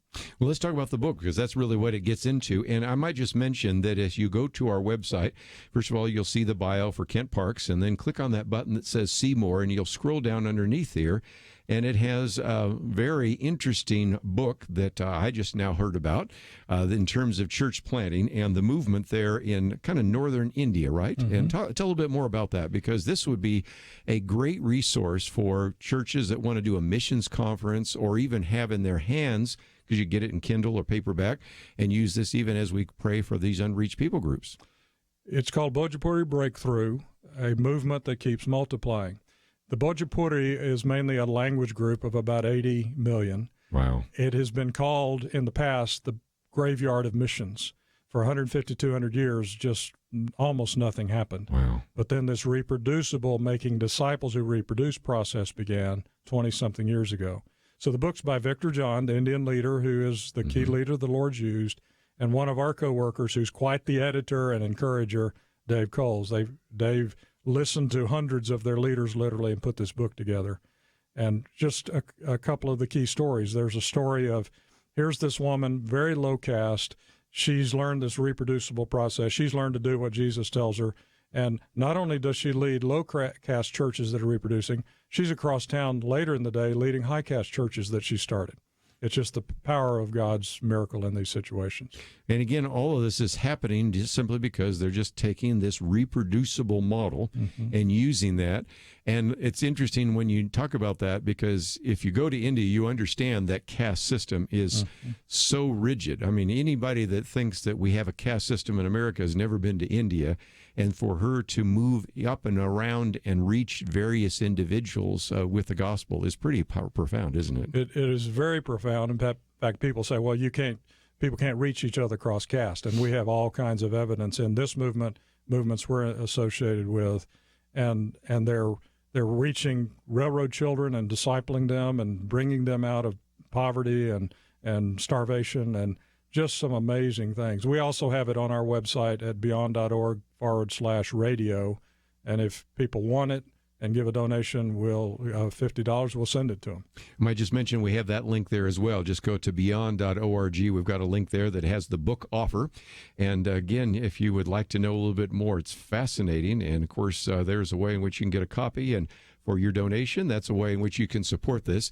But again, I wanted to alert you, and we'll come back and talk a little bit more about what you can do in your individual church, your small group, your Bible fellowship, or others to really get people's focus on the fact that we have so many individuals that have never even heard the claims of Jesus Christ, never heard the gospel, wouldn't even know what you're talking about when you mention the words Jesus Christ. And so we want to motivate you in this anniversary week when we've been talking about everything from D-Day to Tiananmen Square. We also want to talk about this International Day of Prayer for the Unreached. So again, if you want to go to beyond.org, we have a link there, and if you are interested in the book, we've made it very easy for you to do so. Ken Parks in studio. Let's take a break. We'll come back and get a few more suggestions on how to use this and mobilize prayer for the unreached. All that coming up right after this.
Now, back to Point of View, your listener-supported source for truth. A few more minutes in studio with us today, Ken Parks, President and CEO of Beyond. If you'd like to know a little bit more about that, beyond.org is on our website there. And if you go there, you're going to find some great resources because we have a link, for example, to this particular book, The Breakthrough. And, of course, we wanted to use this as an opportunity to highlight the fact that you should be really mobilizing your church, your group of influencers in one way or another, maybe small group or Bible fellowship, to pray during this International Day of Prayer for the Unreached. Ken, can you give us some ideas on what churches or Christian groups could do to really mobilize prayer for this weekend? There are a number of resources out there, and we'll post some as well. We've just come out, just finished the 30-day of prayer for the Muslim world, and it's not too late to get a hold of that online and use those as prayer items. One of the best things to do is get a list of unreached peoples and pray, Lord, send workers there, send a movement of your gospel there, your kingdom. And so Joshua Project, I believe it's .org, if not it's .net, would have all of those kinds of lists. We have a number of videos, short and long, on beyond.org on the video page that would be prayer tools to give some insights. And so the main thing to do is sit down and do it and pray through some of these specifics or things you hear in the news, because when we pray for these peoples, it's amazing what God does. He brings the messengers there, and we have people praying, and all of a sudden get connected with someone who can tell them about Jesus. Yeah. We have people having dreams and visions of Jesus. Amazing. And then don't know what it is. And we have conversations all over the world saying, have you had an interesting dream lately? And they tell these amazing dreams, and then we say, can we help you understand what that means? That's the Daniel, I call it the Daniel approach, where Daniel told the king, I can help you understand your dream. So pray for dreams and visions, and pray for people to interpret the dreams to those people around the world. Yeah. And again, let me just mention, if you go to beyond.org/videos, there's some great videos, one of which is just an overview of Beyond. It's about 5.5 minutes long, and I would encourage you to watch that. It'll give you a pretty good idea of what you do already. It's something that you could show in your Sunday school class or from your church. And also then as you watch that, then there is a share button there, so you could actually put it on your Facebook page or Twitter feed or something like that. Get some benefit from that as well. And, of course, the book that we mentioned just a minute ago are some ways. Let's see if we can mobilize some individuals. There are probably people listening saying, I've always thought about doing mission work, or is there something that I could do maybe to dip my toe into this, to maybe do a short-term project or something like that? What are the opportunities? I think the best thing would be for them to contact us and let us find out what they're interested in and let us help connect them. Not only do we do things as Beyond, but we work with other organizations. And so there may be something we can connect them to another organization if that's not one of our specific areas. So we'd be glad to talk with them. There are all kinds of ways to connect on our website and ask for more information. It does seem to me that we're talking about more having a willing heart. I think in the past, one of the barriers, Kent, as you well know, was, well, I don't have any Bible college education. I don't have any seminary education. You just mentioned something in passing that sometimes the most effective people are people that are able to just follow 1, 2, 3, 4. Engineers, teachers, those kind of things actually may be as equipped, if not better equipped, for some of the things that you're doing, right? Exactly. Two stories, one from the Bhojpuri movement in India. Here's a guy, his own story is, I had a second-grade education. I didn't think I could be used. He learned this simple process. He's now directly mentored 2,000 people, and each of whom have started a stream of churches, multiple churches. Yes. And he's going, I didn't know God could use me. Let me come back talking about prayer and talking about the U.S. In fact, I hope our marketing communication manager is listening, because we're going to put another book on that radio page, Mega Church to Multiplication. Yes. Church in Lubbock. Doing this exact thing and training people all over the country and sending missionaries all over the world. And so we'll put that up there as well. And it's exciting stories of how God is using them in West Texas and around the world. And it'll also give you some ideas about prayer. You know, I know a number of churches say we're really looking for somebody to highlight in our missions conference, somebody that can really share something that would be exciting and dynamic and maybe even a little bit different. Are you available, or some of your other people available for speaking at missions conferences? We're very readily available. We've got several of us that are in town, and then when people come in country, we have those available as well. Yes, so it seems to me that that's what we really need to do, to start kind of mobilizing individuals.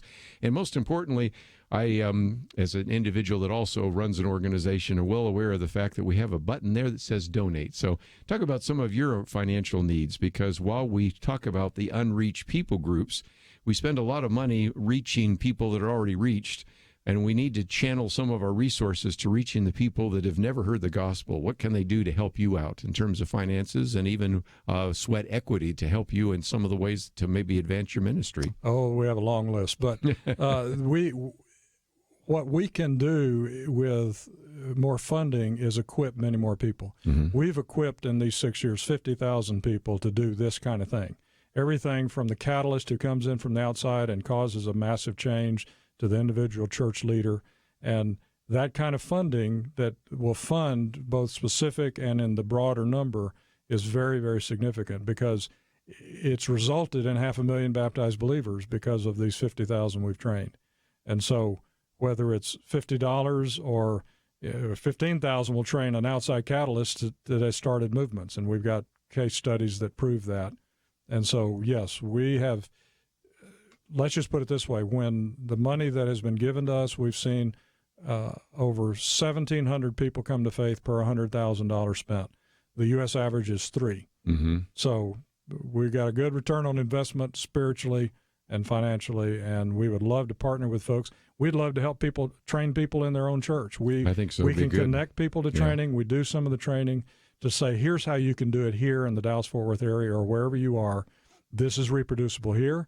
It's happening. We can train people who go overseas to do it. And we're a part of a network. We'll do it, we'll connect people to others who will do it. So again, if somebody wants to get a copy of that book, a donation of a certain amount is what is available for them to get a copy of the book? Yes, we're suggesting $50 donation, and we'll have both of these on the beyond.org/radio that you have listed on your site there. And again, let me just mention that we have that already listed on the website, pointofview.net, and you can click on that. Of course, you can also get it on Amazon, but I hope that you'll go to beyond.org, and what you will find is some information about the leadership team and its history, a contact page, a donation page, all those videos. Let me encourage you to do that. And then even a list of the people groups, because you might say, well, who are these various groups that we were talking about? And those are listed there as well. So it's kind of one-stop shopping. Just click on the picture of Kent Parks, and right underneath there, it'll take you to beyond.org, and everything you need is right there. So any final comments? Yeah, I want to tell a story of the impact that this kind of funding can do. One of our teams did a Facebook campaign in a Southeast Asian country. Send us your strangest dream or most interesting dream, and you get the weird ones. But then you got the very clearly spiritual ones. A guy said, I was on a crowded bridge, wooden bridge, fire underneath, people knocking each other off into the fire, and everybody was panicking. And I looked down at the end of the bridge, and there was a man in white who said, come this way, and you'll have peace. And he wrote into the Facebook campaign that our guys put together and said, what does that dream mean? And people are responding to the gospel because we pray and because we follow up with them. Well, again, don't forget, this weekend you have that International Prayer for the Unreached. And Kent, thank you for coming into studio once again to remind us of that. So look forward to the next opportunity. Thank you, Kerby. Going to take a break, and when we come back, Gordon Chang will be with us. We're going to spend an entire hour talking about China. We have done this before in terms of the trade war and tariffs, but we're going to learn a lot more about what is happening. And, of course, the 30th anniversary, sad anniversary, of the Tiananmen Square massacre. All that coming up right after this.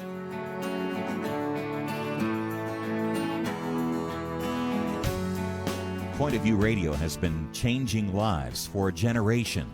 Listeners have been inspired to apply themselves in all kinds of ways, to stand up as lawyers, defending the Constitution and freedom, to start Christian schools, training up a new generation, to launch ministries on college campuses, even to run for and serve in Congress. So again, what are you doing to make a positive change?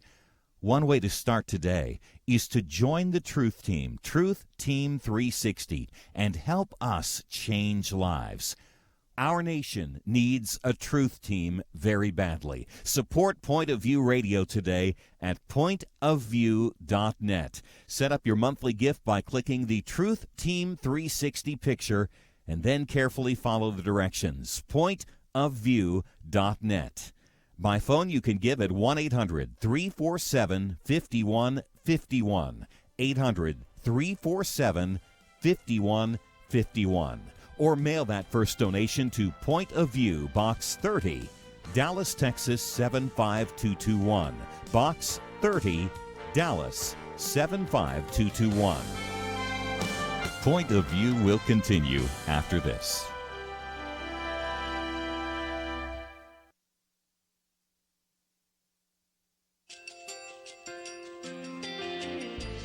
I just want to thank you so much for all the wonderful programming you have.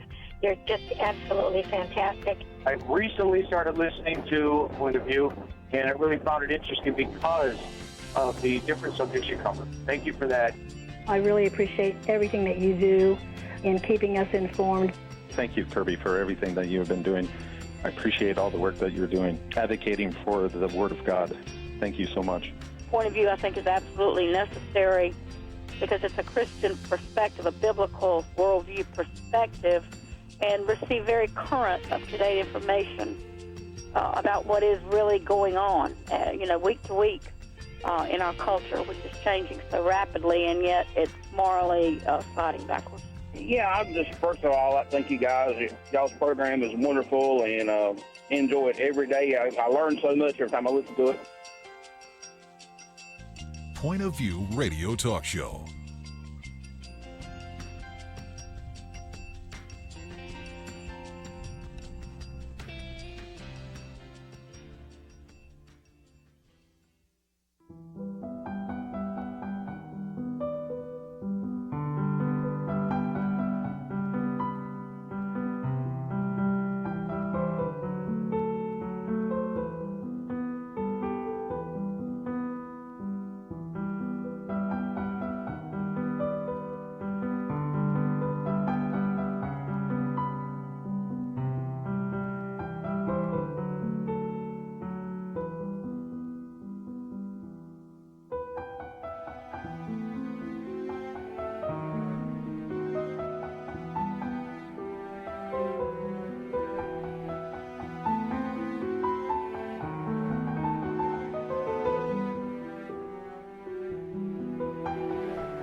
Hi, this is Kerby Anderson. You know, each day we take on the tough issues and provide a biblical perspective to them. The topics we cover are wide-ranging.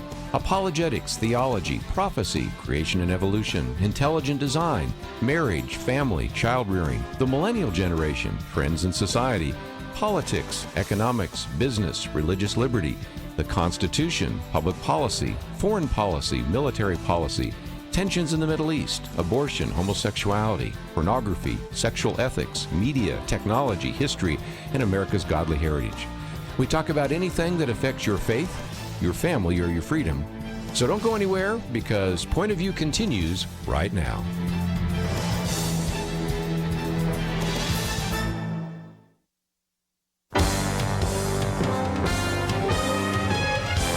Across America, live. This is Point of View.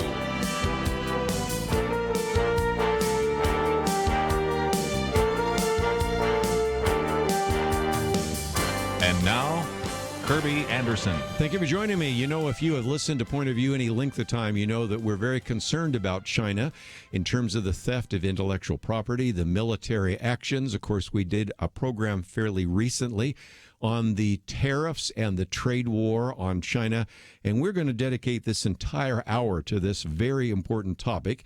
And if you'd like to join us, 1-800-351-1212, though I suspect as you begin to hear our expert, you may just want to sit back, listen, maybe take some notes, maybe even pass this podcast on to others or go to our YouTube channel, listen to it again.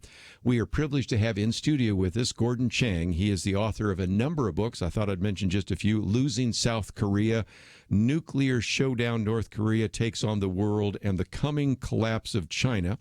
Individual that has lived and worked in China and Hong Kong, most recently in Shanghai. If you maybe say, he sounds familiar, yes, of course, he's been on everything from CNN to Fox News Channel, Fox Business, CNBC, and on and on and on. We can go through the very long list of places where he has appeared, and we're privileged to have him in studio with us today. So, Gordon, thank you for joining us here on Point of View. And I'm privileged to be here, so thank you, Kerby. This whole idea of China, I think we should tie to something else, and that is, I've been mentioning this week, it is a week of anniversaries. And one of those anniversaries is June 4th, 1989, the Tiananmen Square massacre. And anybody that's not familiar, and we might educate them about this for just a minute, on June 4th, in 1 in the morning, you had troops going into Tiananmen Square. Hundreds were killed, thousands were arrested. There are all sorts of implications about what happened at the time. But even quoting from people like Nina Shea and Bob Fu and others, there has since then been a remarkable growth in the number of Chinese Christians. But we also recognize that the best estimates are at least 10,000 people killed in the 1989 Tiananmen Square protest. Educate us, because not only are people in America, especially our young people listening to this program, unfamiliar with the Tiananmen Square massacre, but if you go to China, they don't know about it either, because there's a direct and dramatic censorship of all of that, isn't there? You know, certainly there is. In the spring of 1989, there were protests in Beijing and about 370 other Chinese cities. They started out as a memorial to a Communist Party figure, Hu Yaobang, who was a liberal, who was a reformer. He died in the middle of April. And then you had people starting to gather in Tiananmen Square, which is the center of Beijing. And the complaints started to come out. And soon they were talking about China's form of government. They were talking about getting rid of the Communist Party. Deng Xiaoping, who was the Chinese leader at the time, decided that he wanted to teach the people a lesson. Mm-hmm. And that lesson was that the Communist Party was willing to kill in great numbers to stay in power. Now, you mentioned that people in today China don't know about this by and large, and that's right, because Deng's successors, Jiang Zemin, Hu Jintao, Xi Jinping, the current ruler, have taken a different tack. They've tried to show the party as benign, and because of that, they have tried to erase Tiananmen out of history. So you have a whole generation of kids growing up with very little knowledge of Tiananmen, and they're learning the exact opposite lesson, which makes them sometimes a little bit defiant. The Communist Party right now is extremely coercive. We're going back to a full-on totalitarian system And the reason they're doing that is because the Communist Party has lost hearts and minds. Yes. Well, and again, one of the articles I have in front of me here says that when she went over to show some of these Chinese students the picture of Tank Man, for example, everybody knows that there's a man standing in front of the tank. They didn't even know what it was, didn't know where it came from. That if you want to send a text and it has the numbers 8, 9, 6, or 4, you might not even be allowed to send a text. So there's a level of censorship, and they use facial recognition on the streets. They've used it in churches. In some respects, it's 1984 in ways that people have always feared because they've had the technology now to really control the citizenry, don't they? Well, they certainly do. You know, it's interesting that Chinese dissidents and others started referring to 6/4, June 4th. And when that was censored, they then started talking about May 35th. So, you know, it's been this escalation. But China obviously has some of the most sophisticated internet controls in the world. They call it the Great Firewall, which cuts China off from the rest of the world. And there's a sophisticated game going on where the Chinese authorities, they censor. Sometimes they censor more, sometimes they censor less. They try to find a point where they don't anger too many people in China. Because they realize that, of course, as big as the Communist Party is, and we're talking, you know, about 80 million people, it's not big enough to control 1.3, 1.4 billion people. If those 1.3, 1.4 billion people decide they don't want the Communist Party. So it's a very difficult thing for the party to hang on. And so they've used these sophisticated controls, but, you know, they've lost the ability to lead the Chinese people. Yes, and again, if you just think about that, most people think we have many more Christians in China than you have people in the Communist Party, but they still have all sorts of games with apps and things like that that require you to follow the leader and all the rest. So if you want to look at a totalitarian, oppressive kind of society, that is China. Yet we have apologists here in America that just keep telling us if we just keep trading with them, we'll change them. We had Gary Bauer on yesterday, who was in the Reagan administration, saying, I don't think that trade changed them. I think trade changed us. What are your thoughts? Well, certainly. What we tried to do, and this is a 4-decade policy of engagement, we tried to enmesh the Chinese into a system of laws, rules, because we felt that it was important to, quote unquote, engage them. This goes back to President Nixon's famous 1967 Foreign Affairs article, where he talked about how we can't leave the Chinese out of the international system. And one could say during the Cold War, which was a low point for the U.S., that maybe it was a good idea to enlist the Chinese against the Soviets. But certainly it is not that way now. And what we're seeing under Xi Jinping, the current ruler, is that he's taking China in directions that nobody really likes. He's going back to a state-dominated economy. He's going to a much more aggressive military policy. And so people are now questioning engagement. And that idea that we can engage China and change the regime, that's no longer really, and what we're trying to do right now is figure out a new policy, how to deal with China.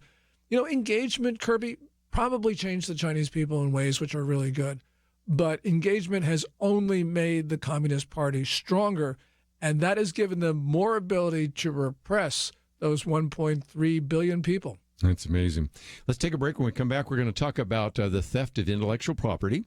We'll talk about other aspects of engagement. You mentioned the military. Those are certainly issues, hacking and the rest, and just the whole human rights issues. We have a lot to put on the table today, and we are privileged because we have in studio with us Gordon Chang. He's been so gracious to be with us for the entire hour. And a little bit later, if you have a comment or a question, feel free to give us a call. But if not, I think as you hear some of this, you may want to take this and pass it on to others. Don't forget, as you go to our website, there's a place where you can watch or listen. And so, again, if you want to pass on the YouTube interview or even the podcast, that's available to you as well. Let's take a break. We'll continue our conversation with Gordon Chang right after this.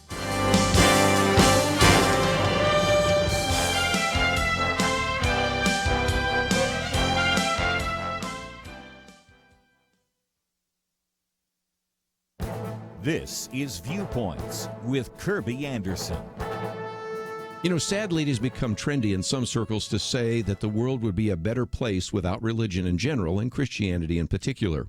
I really do wonder if professors, commentators, and people on social media really believe this or just saying it without any serious reflection. As I like to sometimes say to my atheist acquaintances, I see lots of Catholic hospitals, Presbyterian hospitals, and Baptist hospitals. I've never seen a humanist hospital. In his book, Unimaginable, What Our World Would Be Like Without Christianity, Jeremiah Johnson explains what the world was like before Christianity and what the world would be like without Christianity. He then concludes by talking about the benefits in a world with Christianity. He was in my radio studio talking about the influence of atheism on our world and then concluded by talking about the positive influence from Christianity in our world today. For example, there are an estimated 350,000 religious congregations in the United States, and the vast majority of them serve in some capacity as a community safety net for those in need. We also see churches and faith-based organizations helping out in disasters. So what is the economic impact of faith in America? According to one study cited in the book, religion's $1.2 trillion impact is more than the global annual earnings of Apple and Microsoft combined. Or you can look at it another way. How much do we save in social services because these are performed by faith organizations? Rodney Stark of Baylor concludes that the total current savings to U.S. society is $2.67 trillion. The book's facts and figures are a vivid reminder that the positive impact of Christianity in society is indeed unimaginable. I'm Kerby Anderson, and that's my point of view. For a free copy of Kerby's booklet, A Biblical View on Anti-Semitism, go to viewpoints.info/antisemitism. Viewpoints.info/antisemitism.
You're listening to Point of View, your listener-supported source for truth. Gordon Chang in studio with us today, and if you'd like to join us, 1-800-351-1212.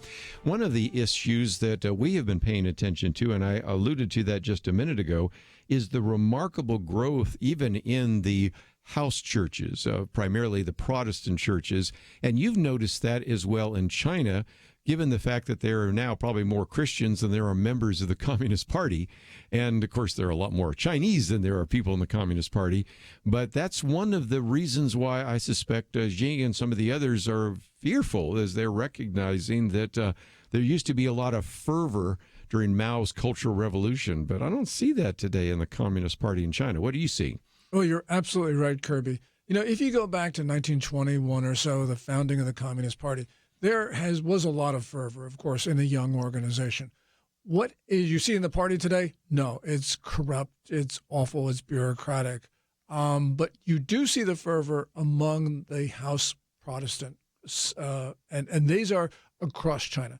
And if you go to China, and I haven't done this, but I know Christians where I live used to go to China, bring Bibles and all the rest of it, and they would report that on a Sunday, they would start in the morning, 8 o'clock in the morning. They'd stop at around 5, and they'd feel guilty that they didn't have a long enough time to talk about Christ. So this is really, really important. Yes. And this is something the Communist Party can't deal with because they don't know how to deal with an organization that they no longer are, but which they once were. And they know that the power of the mind, because that's how they became the rulers of China. The other thing that's fascinating is that, you know, you have the Catholics. There was the agreement between the Vatican and the Communist Party lot of people in the Catholic Church were very much against that agreement and is not to the advantage of Christianity and the Catholic Church. I'm suspecting that you're probably going to see some Catholics leave the Catholic congregations in China, the official and the unofficial, and go into migrate and to become house Protestants. And the reason is that the Catholic Church looks like it could actually be taken over more fully by the party. I don't know that. I'm just guessing. But the point here is that the party can control stuff, but it can't actually, at the end of the day, it just has problems dealing with the house Protestants. So they can control the Catholic Church, but then they can't control the Protestants. Yes, and that's part of the issue that it was surprising to me, because you had sort of the state-sponsored churches, and you felt like, well, then maybe they would feel more comfortable because at least we know what's going on. With the house churches, they have no control at all. They have no control at all. But even with these state-sponsored churches, they've been closing those down and tearing down those churches. So that was kind of the surprise to me. But I think it illustrates again that they just don't have the kind of control over this huge country and this huge population known as China. Yeah, there's a relentless attack against religion. And it's, we talk about, there's been the attention on the Uyghurs, the Muslims in the northwestern part of the country, right, who are being put into concentration camps. This is a horrific campaign. We're starting to see these concentration camps in Tibet. But at the same time, there's this relentless attack on Christianity, which is a part of this. And so they've been taking down these churches, and they've been going after these small congregations. And yet it continues to spread. So that is a problem when you have this atheistic organization, the Communist Party, trying to control too much stuff. Xi Jinping is absolutely determined that he has to have control over the party, and the party has to have control over society.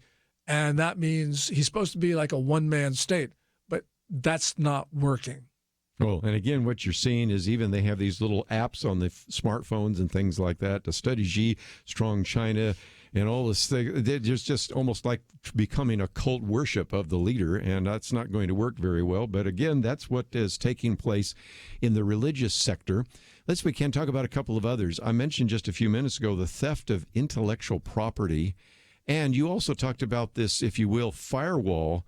That's provided in part because you have some of the big tech companies that are willing to go along with what's going on in China. Can you speak to that issue? Yeah. A lot of the technology that China uses to repress its citizens is American-made. Yes. And what's terrible now is that we obviously understand what's going on, and yet you see the Googles and the Microsofts continuing partnerships with the Chinese state on things like facial recognition, which I believe was a Microsoft ongoing project. Google is working on a project which would basically, the other side is the People's Liberation Army. In this big computing center in Anhui province. And so these are tech partnerships that the United States just needs to outlaw. I don't blame, it's terrible, but I don't blame Google or Microsoft for their bad conduct, because that's not their job. It's the job of the President of the United States to protect American national security and to make it illegal for the Googles and the Microsofts of the world to engage in cooperation which undermines the security of the United States. So this is essentially an American government problem, and it's on us to make sure that our elected leaders do what's right to protect our security, to get the Googles and the Microsofts and the Facebooks, which want to be in China but aren't. We need to make sure that they are walled off from China and not helping them.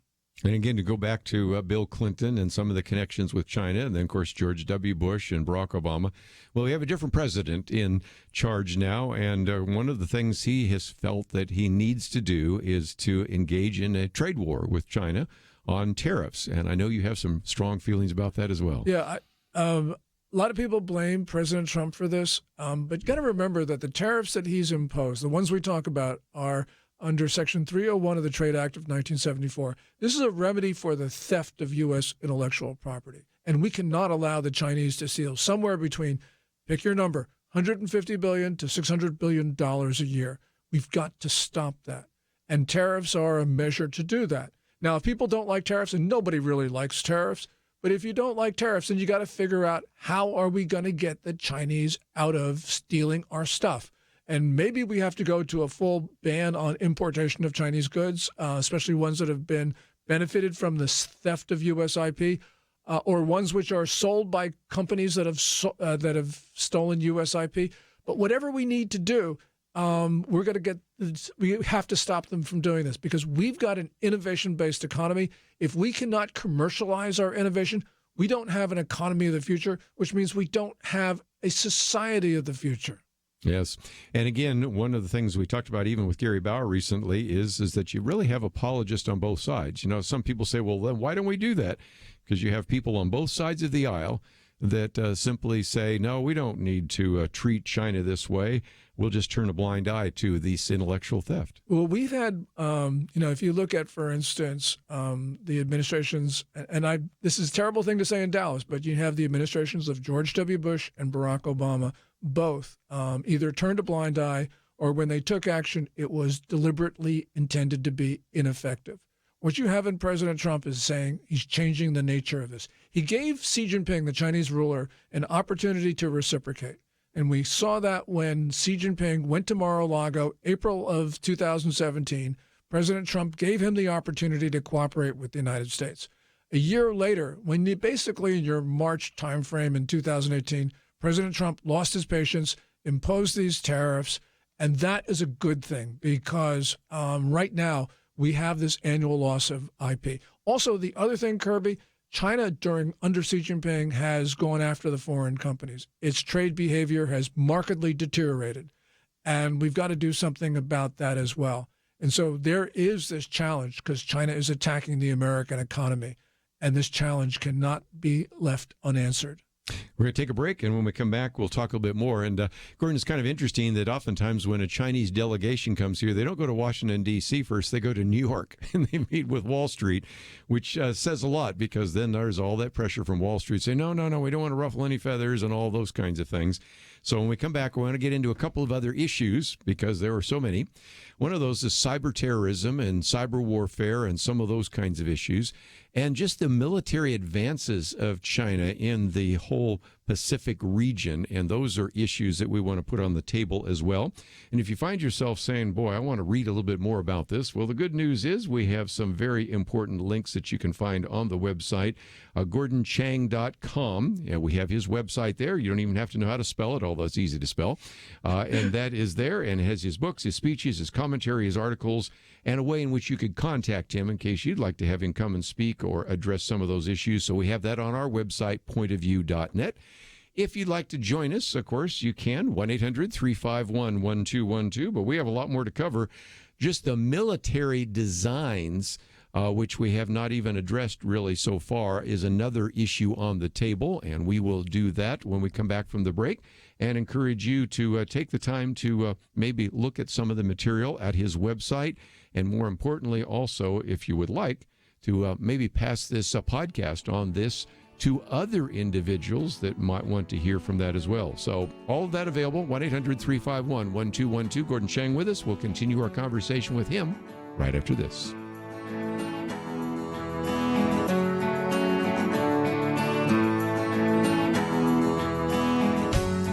So you sit down and do your budget, and you look at all your monthly costs and your bills and your income, and it seems like there's never quite enough. You know what would really help? Finding $500 a month to help balance things out. That is the typical savings, $500 a month for a family when you switch to MediShare for your health care.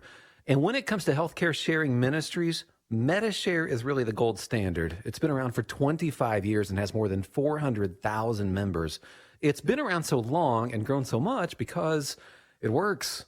And whether you're single or married or have kids, this could make sitting down to do a monthly budget a lot more fun.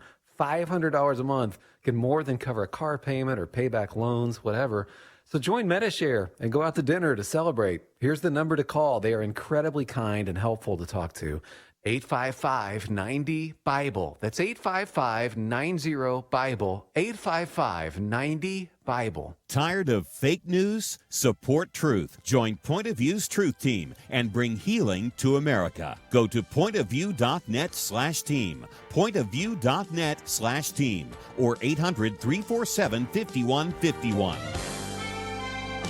Point of View will continue after this.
You are listening to Point of View. The opinions expressed on Point of View do not necessarily reflect the views of the management or staff of this station. And now, here again is Kerby Anderson. Continue our conversation today with Gordon Chang. Let me just mention that we have a link to his website. If also you click on his picture, we have a link to his Twitter feed, and that is just very easy. It's Gordon G. Chang at Twitter. And again, we have all those links, so you don't even have to remember all of that. If you're driving right now, we've got all that available to you. And if you'd like to know a little bit more about some of his books, or like to contact him or see some of his articles, it's all on our website, pointofview.net. Well, one of the things, Gordon, we wanted to talk about is cyber terrorism, Of course, we already talked about the theft of intellectual property and the rest, but there have been some very significant cyber attacks against this country. And again, the willingness to turn a blind eye, to almost ignore what has been taking place, is just baffling to me. What are your thoughts? Yeah, this is, historians are going to look back and they're going to say, why didn't Americans defend their networks? You know, we've known since maybe the Clinton administration that China has had a concerted campaign against American networks. But clearly in the Bush and the Obama administrations, we were not doing enough. And we weren't telling the truth to ourselves on a number of these issues. And it's not just the Chinese who are attacking our networks and taking our technology, stealing our secrets. It's that you have a lot of North Koreans who base their cyber attackers not in home soil, but in China. So there's a hotel in Shenyang, which is a big city in the Northeast, which is known for having North Korean hackers. So the question is, well, why aren't we holding the North Koreans responsible and the Chinese responsible for these North Korean attacks? Yeah, and again, if you got an answer for that, I don't have an answer for it, but it's just a good illustration of this unwillingness to address some of these issues.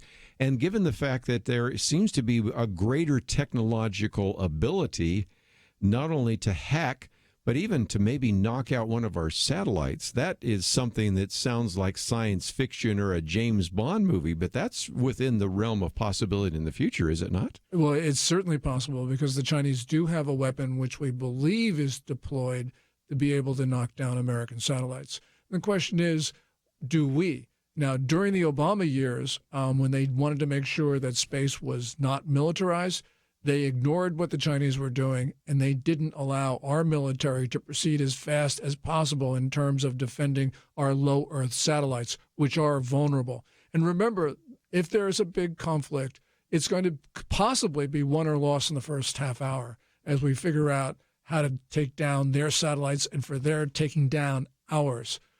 So this is critical.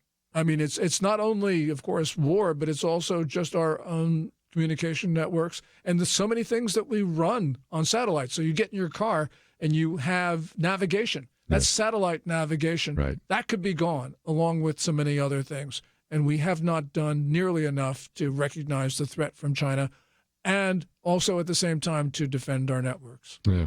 One of the things I know you've worked with in the past is the Center for Security Policy. And of course, we've talked about that in terms of even North Korea. They wouldn't necessarily have to explode an atomic bomb over the United States, just in the upper atmosphere, and just knock out all sorts of electronics. And so if North Korea can do it, you know China can. And so Certainly. These are very significant issues that you would expect our military to address. And yet, when's the last time you've heard anybody other than here on Point of View talk about some of that material? You know, with regard to North Korea, you know, people say, and they're quite correct, they say the North Koreans don't have great guidance and they don't have the technology for reentry of a device into the United States.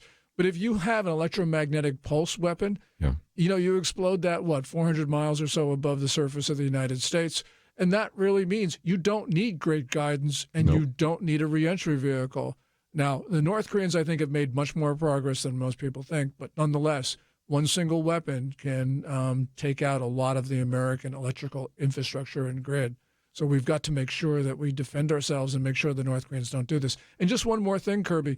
You know, that attack on Sony Pictures Entertainment in 2014, that originated from Chinese IP addresses. Wow. And we were not willing to have a conversation in the Obama administration about China's responsibility for the Sony attacks. You talk about cyber terrorism, that was an instance of cyber terrorism because the North Koreans said that they were going to go after movie theaters in the United States that played the movie that the North Koreans were complaining about. So from our perspective, you know, this is on us. I would think so. And again, I might just mention some of your books, Losing South Korea, and of course, Nuclear Showdown, North Korea Takes on the World, and some of the other material that relates to electromagnetic pulses and North Korea and the rest. But let's talk, since we have been kind of getting into this military issue, the actions of the Chinese Navy, the building up of various structures, even the creating of islands. Where are we on that particular issue? Yeah. Well, the Chinese around 2013 or so started to reclaim features in the Spratly archipelago, which is the southern portion of the South China Sea. And they did this after Washington refused to take any action against the Chinese for seizing Scarborough Shoal, which was thought to be part of the Philippines. We had actually brokered an agreement between Manila and Beijing for both sides to withdraw their craft from Scarborough, which was generally thought to be part of the Philippines, in which the Chinese are trying to take over. Only the Philippines complied. We didn't do anything to enforce that agreement. And immediately after that, the Chinese felt that they could go and do a number of very destructive things, including militarizing those islands that you just referred to. So this was a direct result of a failure to oppose Chinese expansionism. What we did was we empowered the worst elements in the Chinese political system by showing everybody else that aggression worked. So small things like this have big consequences. And at the end of the day, the United States can stop China, but we've got to have political will. Yeah. And we have not shown the requisite political will in previous administrations. And if they get away with it in small islands, what about a big island like Taiwan or something of that nature? This is critical for us. First of all, Taiwan sits at strategic location between the intersections of the South China Sea and East China Sea. Taiwan, as they say, is the unsinkable aircraft carrier, the cork in the bottle. This prevents the Chinese and the Navy and Air Force from surging into the Western Pacific. But even if Taiwan were not there, it's important to us. And the reason is that the Chinese are attacking our democracy across the board. And it's not just attacking us, it's attacking the whole concept of representative governance. We cannot allow the Chinese to absorb any democracy, especially one as important as Taiwan. And remember, for more than a century, we Americans have drawn our Western defense perimeter, not off the coast of Hawaii or even off the coast of Guam.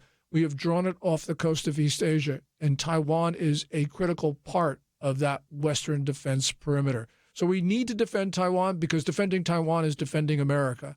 And ultimately, we need to protect them and we need to protect ourselves.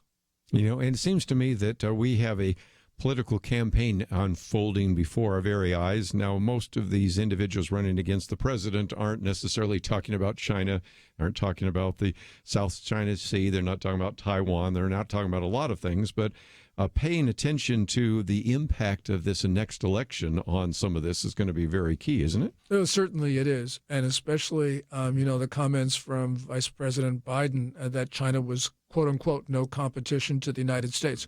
You know, you can take the position that will prevail in that competition, which I think so. You can say that the Chinese challenge is not as big as it appears, but you can't say, as Biden did, that they're no competition. And I think that because China poses an existential threat to the United States, and that's a long conversation, but because China poses that existential challenge, if a candidate believes that China is no competition for the U.S., that by itself, that one statement disqualifies him from being president. I trust that he was just misspeaking. I trust that he wouldn't say that again. But nonetheless, that's going to become an issue in the campaign should he win the Democratic nomination. Well, let's take a break, and when we come back, let's talk about that existential threat. We got a few minutes left that we can talk about that and why we should pay attention to China, especially given the fact that a lot of people, as Gordon, we have found, are very concerned about the tariffs, in part because of the impact that it's having in their particular sphere of influence. But at the same time, I wanted to educate people a little bit more about this issue of China. It's been front and center for some time. One of the reasons why we did a program a while back on tariffs and the trade war, I certainly felt that was appropriate, but it's also appropriate to have you remind us of the theft of intellectual property, the military designs, cyber warfare, to mention just a little bit, and of course some of the human rights abuses. So we've got a number of issues we put on the table, but if you'd like to add one more or ask a question about that, let me open up the phones to 1-800-351-1212. We have Gordon Chang with us today, and if you'd like to know more about him, we have a link to his website. We also have a link that you can use to actually go and follow his Twitter posts, and all of that is available on our website, or you can just simply go to gordonchang.com and find some of that material as well. All of it available at our website, and we'll take a break and continue our conversation right after these important messages.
Now, back to Point of View, your listener-supported source for truth. As we mentioned at the outset, the Tiananmen Square massacre 30 years ago, but I think we can learn some lessons. That same repression we saw then lightened for a while, but now it has come back once again. And so Gordon Chang with us for a few more minutes. Do you have any prediction for the future? Because just a few years ago, I had some of my Asian friends in my Sunday school class saying, hey, we need to get you to go over to speak in China. And I've had a seminary that I work with, which actually was teaching, and there seemed to be so much openness in China. I have a friend that used to be a missionary over there, but nobody's there now. It seemed to have actually been tightening up. What do you think the future is for China? Yeah, Xi Jinping has closed the country up, and we're seeing this across the board. And it's not just foreign visitors coming to talk. It's all sorts of contacts that Chinese officials have with foreigners have been restricted or just ended. We've seen periods like this in China before where the country has closed itself up, and it's never worked out well for China. It's in the imperial era, and of course, when Mao Zedong took over in 1949, established the People's Republic. So China's going through another one of these eras where they are sawing off the rest of the world. They're delinking. They're trying to build themselves up internally, and it's not going to work because this is just a very, very destructive maneuver in a globalized world. Where they're going to go from here, the problem they have right now, and it's driving a lot of stuff, is the failure of the economy to grow. They are now not growing at the 6.6% that they claimed for 2018. Mm-hmm. It's probably in the onesies or twosies if it's at all. And the real problem, though, is that whatever their growth rate is, they're creating debt 5.5 times faster than nominal gross domestic product, even if you believe their inflated GDP claims. So this is going to be something a generation post-Tiananmen doesn't know about because they've never seen really a downturn. Mm-hmm. And certainly at this particular time, you're going to have a whole generation of people who have no concept of what it means to not be as well off as the year before. Yeah. And that's, I think, one of the great challenges because you had this desire to build more infrastructure. There was a desire for the younger generation to be able to actually drive a car instead of ride a bicycle. And the the idea was after the Olympics, this would just be the expansion of the Chinese economy. And it's gone the other direction, hasn't it? It certainly has. It's growing at a point which does not meet the expectations of the Chinese people. And that's why we're seeing people start to leave. We're starting to see capital flight pick up again, at least anecdotally. And there's a real sense of unease that is evident throughout Chinese society. What about this idea of the tariffs? Is that going to be something that you think the president will be able to keep going for much longer? What are your thoughts? I certainly hope so. Today, actually, he talked about putting elevated tariffs on another $300 billion of Chinese goods. Unfortunately, that's going to have to happen. And Americans should support him because, at this particular time, the Chinese are attacking all Americans, not just Republicans, not just Democrats, not just people in Texas. So all Americans need to rally behind this. And we're starting to see it. One of President Trump's big supporters on tariffs is Chuck Schumer, mm-hmm. the Democratic senator from New York, yes. who's saying, hang tough, Mr. President. That's a good thing. And so I hope that we're going to see a firmer coalition across the American political spectrum of people who want the president to take resolute matters to defend our economy, our intellectual property, our society. Yeah. And again, let me just encourage those of you that will be hearing all sorts of campaign pledges and things like that. We'll see where people stand on things like tariffs and taxes and trade war and the theft of intellectual property and all the rest. So that's one of the reasons why we wanted to educate you about these issues. But let's, if we can, for just a minute, talk about your website. We've been pointing people to that because some people say, well, I didn't know too much about Gordon Chang, but there's a website there, and it's an opportunity for people to learn a little bit more about you. So you have your books, you have your commentary, your article, your speeches.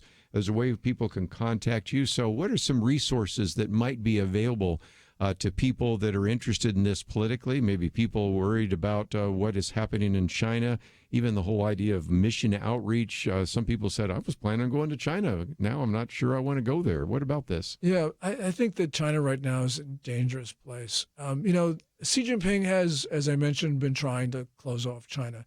And he's been promoting an ugly form of Han nationalism.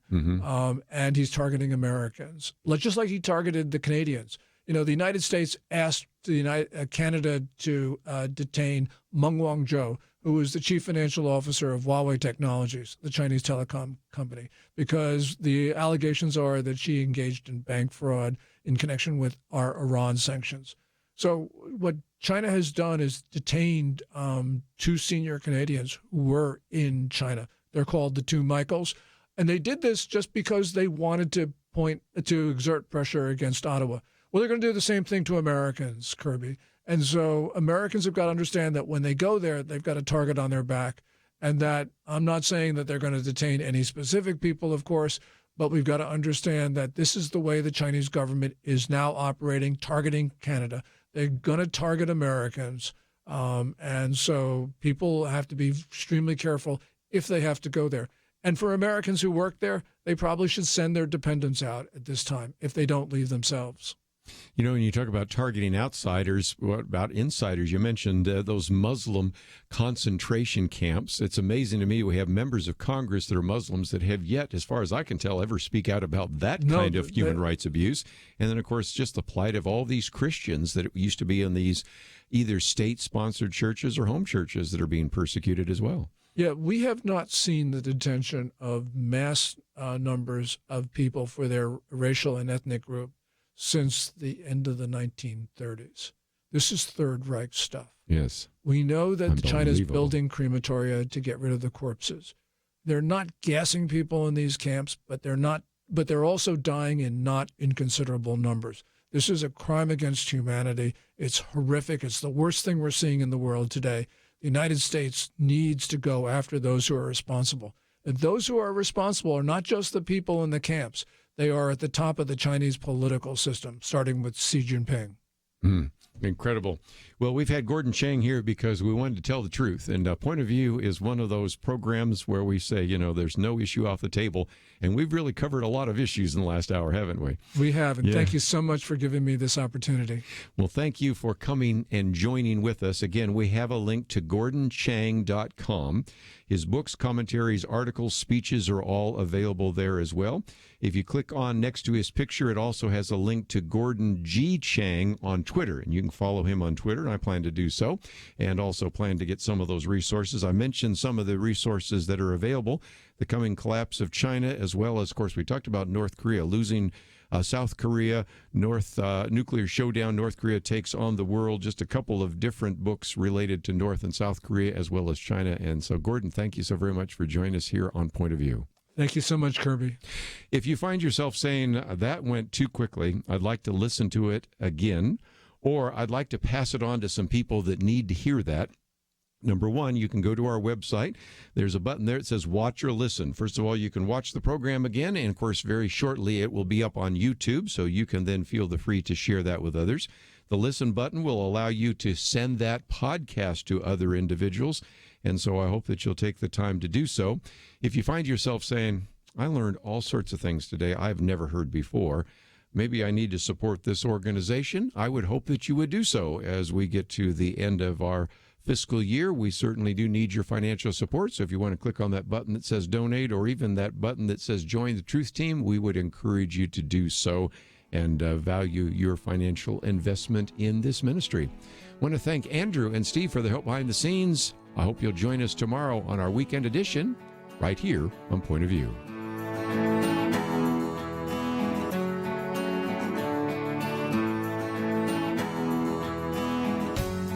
So you sit down and do your budget, and you look at all your monthly costs and your bills and your income, and it seems like there's never quite enough. You know what would really help? Finding $500 a month to help balance things out. That is the typical savings, $500 a month for a family when you switch to MediShare for your health care. And when it comes to healthcare sharing ministries, MediShare is really the gold standard. It's been around for 25 years and has more than 400,000 members.